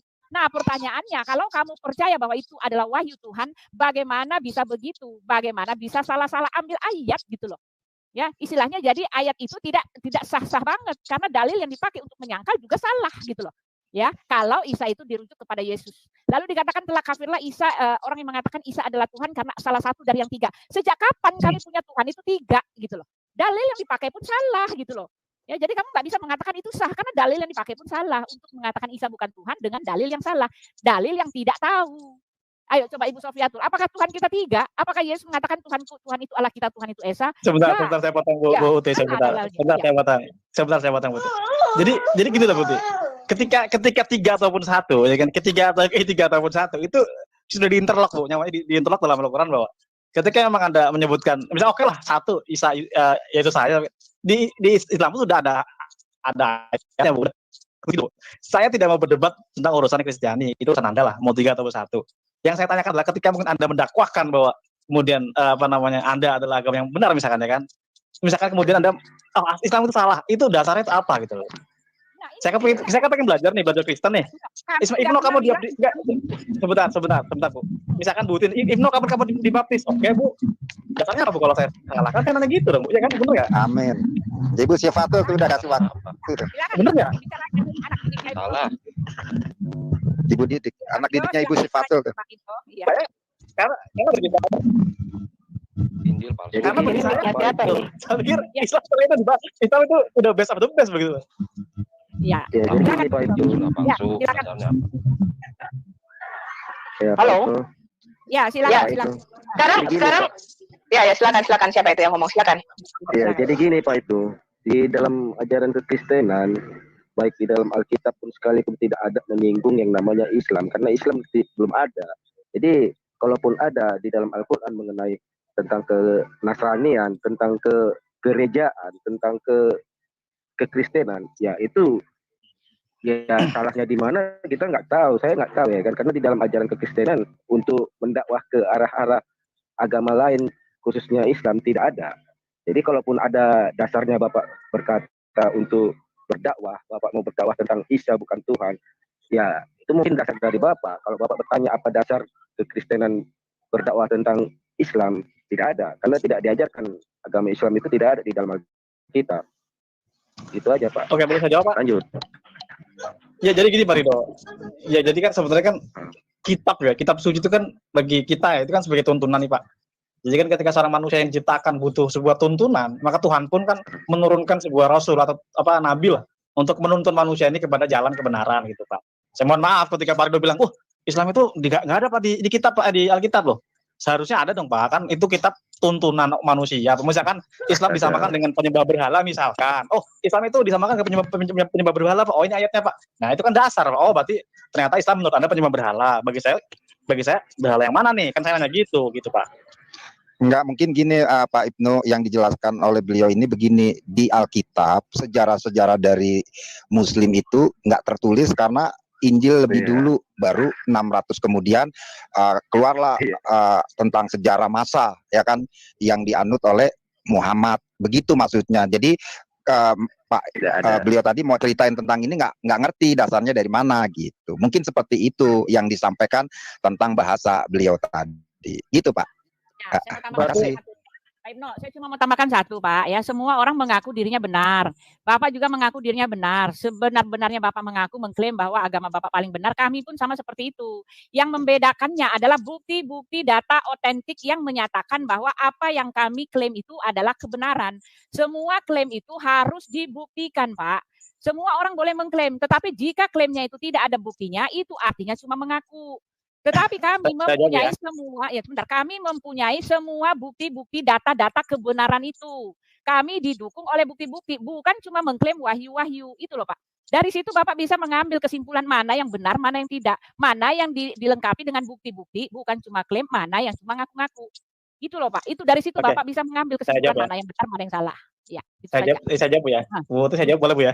Ya, silakan. Iya, jadi gini loh Bu, saya pikir saya orangnya simpel ya. Saya pikir ibaratnya saya main enak saja lah, main santai gitu kan. Misalkan Bu kan tadi kan, Mbak Ibu kapan dibaptis? Oke Bu, dibaptis. Kan saya bilang gitu kan. Cuma kan saya nanya, Bu, bercanda. Dasarnya apa sih Bu, saya itu harus dibaptis kan gitu Bu. Itu karena kamu harus menyembah Yesus. Bagi saya Bu, bagi peradaban Muslim, ya yang mana Bu, Yesus itu adalah Isa dari Bani Israel, ya kan? Itu mohon maaf Bu ya, itu adalah seorang nabi gitu kan. Bagi saya gitu kan. Nah, misalkan Bu Uti tetap bersikeras enggak, ya udahlah sekarang aja Bu, saya butuh ayat dong Bu untuk menerangkan bahwa saya salah. Kenapa nih Bu ya? Karena saya pun menyembah Tuhan. Tuhan pun bagi saya bukan berhala. Tuhan adalah pencipta langit dan bumi, pencipta matahari. Kemudian yang berkuasa di hari kemudian ya setelah kiamat. Kita pun menyembah itu setiap hari Bu. 5 kali, 17 kali kita sujud gitu loh. Makanya kan saya nanya kepada Anda. Ya, Bu, saya salah tadi Bang kalau saya bilang sama Bapak, gampang sekali untuk mengetahui apakah Bapak ada di jalur yang benar, ada pada jalan yang benar, tidak hanya mengklaim. Ya itu tadi saya bilang Pak, bisa dibuktikan gitu loh Pak. Ada untuk kesaksian Bapak masuk di persidangan. Contoh Bu ya. Buktinya minimal 2 orang saksi. Nah kalau kami ini bukti bahwa Yesus adalah Tuhan itu terpenuhi semua Pak. Itu masalahnya. Kalau di tempat Bapak minim bukti bahkan tidak ada. Sebentar. Kita cek aja Ibnu dari awal. Ya, dari turunnya wahyu. Nabimu mengatakan ada kitab turun dari langit ke-7 ke langit pertama. Ada kitab turun dari surga, diperlihatkan dalam mimpi sehingga dia lupa itu kapan. Ya, makanya kamu disuruh mencari di dalam 10 hari malam terakhir bulan Ramadan, malam-malam yang ganjil karena dia lupa. Sedangkan turunnya 10 perintah Allah itu disaksikan oleh seluruh bangsa. Gini. Ya, satu hal begini. Kamu untuk membedakan Allah yang asli dengan Allah yang palsu itu gampang. Kamu nanti baca, Bukti bisa tampilkan ayatnya nggak, Ulangan 4 ayat 32. Tampilkan di layar, Bu. Allah bangsa-bangsa lain selain Allahnya Israel, saya kasih tahu kamu ya Ibnu, termasuk Allahnya bangsa Arab, itu adalah berhala pagan, bukan Allah yang sejati. Itu adalah Allah hasil perenungan di bawah pohon kurma. Kenapa? Karena Allah itu tidak pernah menyatakan dirinya. Ya, jadi kalau ada yang mengatakan, oh saya menyembah dewa langit, namanya dewa Angki, saya menyembah namanya dewa Baal, saya menyembah namanya dewa Sungkokong, dewa monyet, saya menyembah namanya dewa matahari yang kalian lahir 25 Januari, 25 Desember, itu tidak ada. Dewa Zeus itu kapan? Itu Allah hasil perenungan di bawah pohon kurma. Tetapi Allah yang sejati adalah Allah yang menyatakan dirinya. Gampang, Bu, bisa dibaca, Bu, Ulangan 4 ayat mulai ayat 32 sampai... Di zoom lagi Bu Uti, coba hurufnya di zoom lagi, biar, ya, itu kecil. Biar yang di rumah bisa lihat. Sebab cobalah tanyakan dari ujung langit ke ujung langit tentang zaman dahulu yang ada sebelum engkau. Sejak waktu Allah menciptakan manusia di atas bumi, apakah ada pernah terjadi sesuatu yang demikian besar? Atau apakah ada pernah terdengar sesuatu seperti itu? 32, ayat 33-nya ya. Ya, ayat 33. Pernahkah suatu bangsa mendengar suara ilahi yang berbicara dari tengah-tengah api seperti yang kau dengar dan tetap hidup? Ayat 34-nya. Ya, 34. Atau pernahkah suatu Allah, Allahnya huruf kecil ya, atau pernahkah suatu Allah mencoba datang untuk mengambil baginya suatu bangsa dari tengah-tengah bangsa yang lain dengan cobaan-cobaan, tanda-tanda, serta mujizat-mujizat dan peperangan dan tangan yang kuat dan lengan yang teracung dan dengan kedahsyatan-kedahsyatan yang besar seperti yang dilakukan Tuhan Allahmu bagimu di Mesir di depan matamu. Nah, ini Stop. Ulangan 4 ayat 32 sampai 34. Ini menyatakan Allahnya Israel itu bukan Allah hayalan. Ya, tapi Allah yang menyatakan dirinya dengan kekuatan, dengan tanda-tanda, dengan mujizat, dengan tangan yang teracung. Kalau kamu baca yang namanya di kitab Keluaran, kamu baca yang namanya 10 tulah. Ya, 10 tulah bagaimana Tuhan menghukum ilah-ilah bangsa Mesir. Ya, dia menghukum dengan kegelapan, dia menghukum dengan segala macam. Terakhir dia menghukum dengan anak sulung, matinya anak sulung, mulai dari anak sulungnya Firaun sampai anak sulungnya binatang. Itu nyata. Ketika Tuhan menyertai bangsa Israel selama 40 tahun di padang gurun, itu nyata. Sehingga bangsa-bangsa Kanaan yang mendengarnya takut dan gemetar. Ketika Allahnya Israel menyatakan dirinya di tengah-tengah di Gunung Sinai, sehingga orang Israel menyatakan, jangan Tuhan bicara dengan kami, nanti kami mati. Mereka meminta seorang nabi. Itu yang pernah Bu Uti juga sampaikan, ya, di Ulangan 18 ayat 18 sampai 22. Jadi Ibnu, pertanyaan saya adalah, ketika Allahnya Israel itu begitu nyata, begitu bisa dirasakan, mereka semua rebah, bahkan mati ketika mereka masuk ruang Maha Kudus dalam kondisi berdosa. Allahnya Israel itu nyata. Hadir Abraham, sebentar, kamu jangan potong aku. Allahnya Israel yang ada di dalam Taurat itu nyata. Adam bercakap-cakap bersama dengan Yahweh. Abraham duduk makan bersama-sama dengan Yahweh. Yakub bergumul dengan Yahweh. Sekarang pertanyaan saya, Allah yang di Yerusalem, yang namanya kekal di Yerusalem, yang sehingga bangsa-bangsa lain gemetar kepada orang Israel, ya, dia menyatakan dirinya dengan kuat kuasa. Kapan Tuhan negeri Mekah pemilik Ka'bah ini menyatakan dirinya di Ka'bah? Nggak pernah. Boleh saya jawab? Never. Ya, silakan jawab. Never. Oke, ini jadi menarik ya. Jadi gini Bu Sofiatul. Anda tadi menyebut Allah bangsa Israel, ya kan? Berarti kan kita merujuk kepada perjanjian lama, Bu, ya kan? Karena betul. Sebentar, ya kan? Karena gini, kalau kita bicara sejarah kan perjanjian baru kan itu kan berarti kan setelah Yesus atau Nabi Isa gitu kan. Nah, kalau Anda tadi bilang kamu jangan menyimpang ke sana dulu. Yang saya tanyakan adalah, kamu jangan menyimpang ke sana dulu. Yang saya tanyakan adalah kapan Allah Subhanahu wa taala itu menyatakan dirinya, kapan nabimu melihat Allah? Iya kan? Jadi sebentar ya, sebentar. Jadi gini loh. Tadi kan Anda menyebut bahwa ini kan berarti Israel. Mic-nya kurang baik loh. Ini mic-nya siapa ya yang bunyi? Ini Pak Arjuna, mute ya Pak Arjuna. Malam Pak Arjuna, saya mute dulu Pak Arjuna. Ya, silakan. Ya, udah Bu ya, lanjut ya. Ya. Ya, jadi gini loh, Bu Sofiatul. Anda kan tadi kan mengenai Allahnya Israel gitu kan.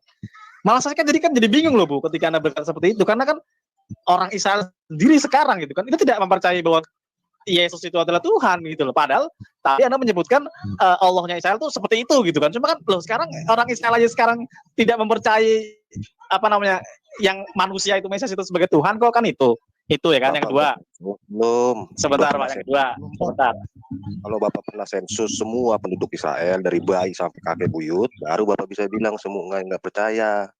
Ya kan, tadi kan yang kita ngikutin Ibu Sofiatul aja Pak, ya kan. Tadi Bu Sofiatul kan belum gitu. Ya udah nggak apa-apa Pak, biarin dia jelasin dulu. Oke, sekarang satunya gini deh, ke Bu Sofiatul.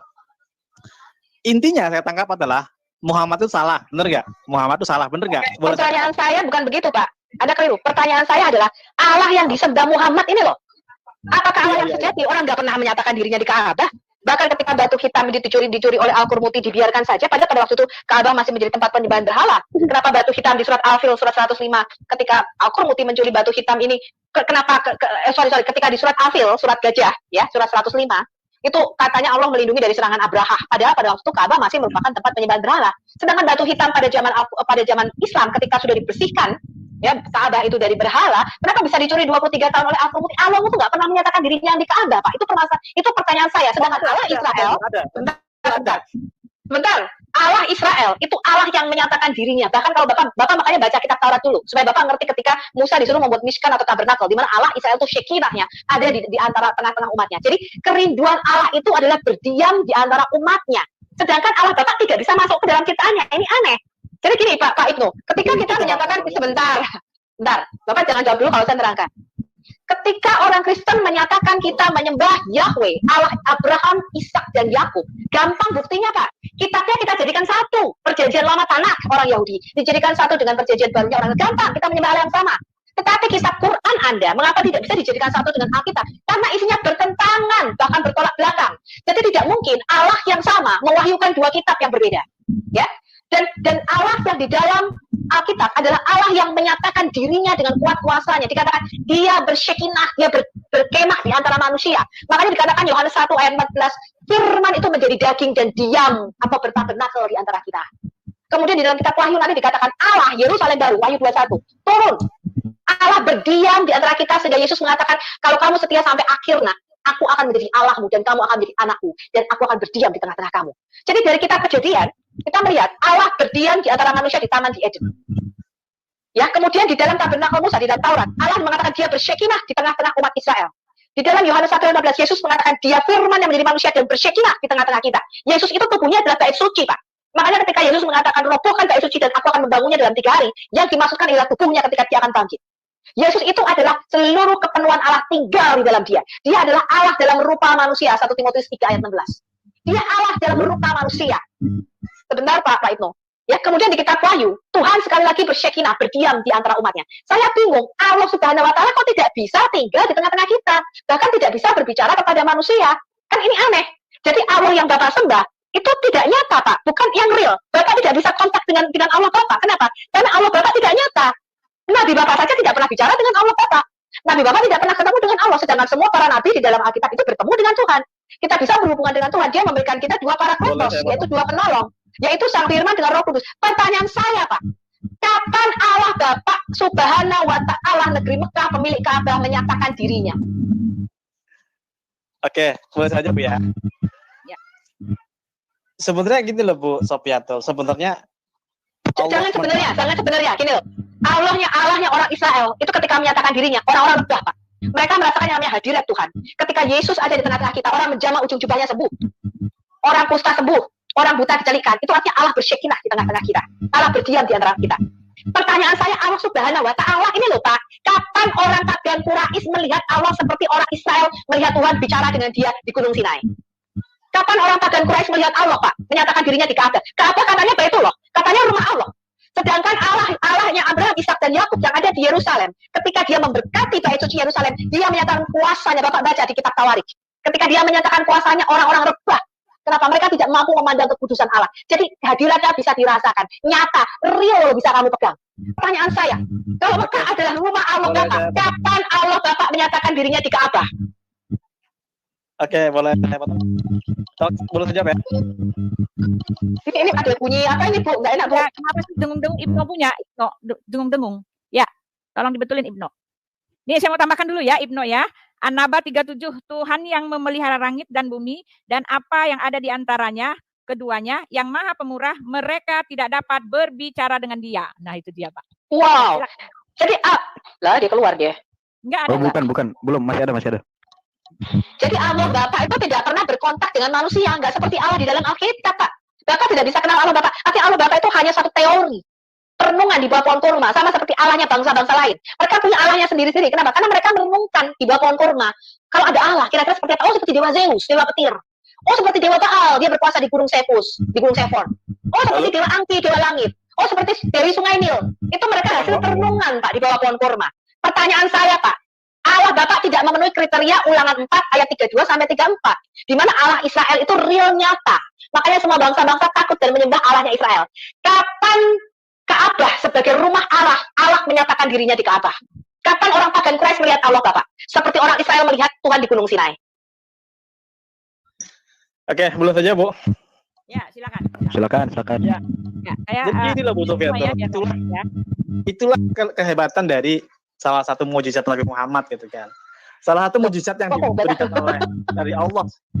dari Allah kepada Nabi Muhammad adalah Al-Quran, Bu. Jadi ketika Bu Sofiato Nggak nyambung. Pertanyaan saya begini. Kamu nggak nyambung. Dulu. Pertanyaan saya begini, kamu nggak jelas. Kitab katanya. Kamu kan menyatakan kalau Islam salah, salahnya di mana? Kalau Kristen benar-benarnya di mana? Saya kembali kepada esensi daripada Allah. Allah Israel satu-satunya, saya ngomong ya, satu-satunya Allah yang pernah menyatakan dirinya di antara manusia dengan tanda-tanda dan mujizat dan kuasa. Pertanyaan saya, kapan itu Dewa Matahari itu pernah datang ke bumi? Katakan nih, nek lahir bidane sapa? Katakan nih, Dewa Zeus itu loh kapan pernah nyamber petir orang pakai tongkat Dewa Zeus? Allah itu Allah bangsa-bangsa lain itu hasil perenungan di bawah kurma. Tidak nyata mereka, nggak pernah menyatakan dirinya. Beda dengan Allahnya Israel. Makanya Allahnya Israel menyatakan tidak ada Allah sebelum aku dibentuk dan tidak akan ada Allah sesudah aku. Akulah satu-satunya Allah dan satu-satunya juru selamat. Pertanyaan saya, kapan Allah Subhanahu Wa Taala Tuhan negeri Mekah pemilik Ka'bah menyatakan dirinya di Ka'bah dengan tanda-tanda dan kuasa? Menampakkan diri. Halo, ya. Saya jawab ya. Jadi gini, Bu Sofiato. Itu sebenarnya sudah bisa dirasakan, Bu. Penciptaan matahari, dari penciptaan bumi, dari penciptaan bulan, dari penciptaan itu semua agama mengimani. Itu yang ciptain itu Yahweh. Biarkan dulu Ibu bicara. Ya, ini dengungnya ini luar biasa juga ya. Silakan Ibu. Kayaknya Ibnu cabut dulu deh itunya deh, headsetnya. Biasa kalau ngomong sama saya, kalau muslim mesti begitu, Bu. Ada jinnya yang ngamuk biasanya. Ya, Ibnu. Ada jinnya. Karena HP-nya one way begitu, HP-nya Ibnu begitu. Itu biasa itu kalau ngomong sama saya mesti gitu. Enggak, masih begini nggak? Masih dengar nggak? Masih ada, masih. Yaudah, saya pindah ke laptop ya. Ya, pindah. Oh ya, silakan. Ya, pindah laptop aja. Ya, yang lain. Iya, makanya tadi saya bilang ya, kalau mau tahu kebenarannya lengkap dengan bukti-bukti, dengan data real, dengan data rekam jejaknya ada. Salam, selamat malam. Salam, selamat malam. Tuhan Yesus memberkati. Ya, saya sedikit aja. Tadi memang apa salahnya katanya gitu. Begini loh Ibnu kalau masih mendengar ya. Di Matius 24 ayat 1 sampai 51 itu Yesus mengatakan setelah dia itu tidak ada lagi nabi. Jadi setelah Yesus itu tidak ada nabi lagi dan akan datang nabi-nabi palsu. Begitu, yang mengaku nabi. Lalu kalian selalu katakan itu ditujukan kepada Paulus. Paulus itu kami tidak mengatakan dia nabi. Begitu. Dia rasul saja gitu. Dia tuh seorang murid. Itu rasul seperti Rasul Petrus itu rasul juga, bukan nabi ya.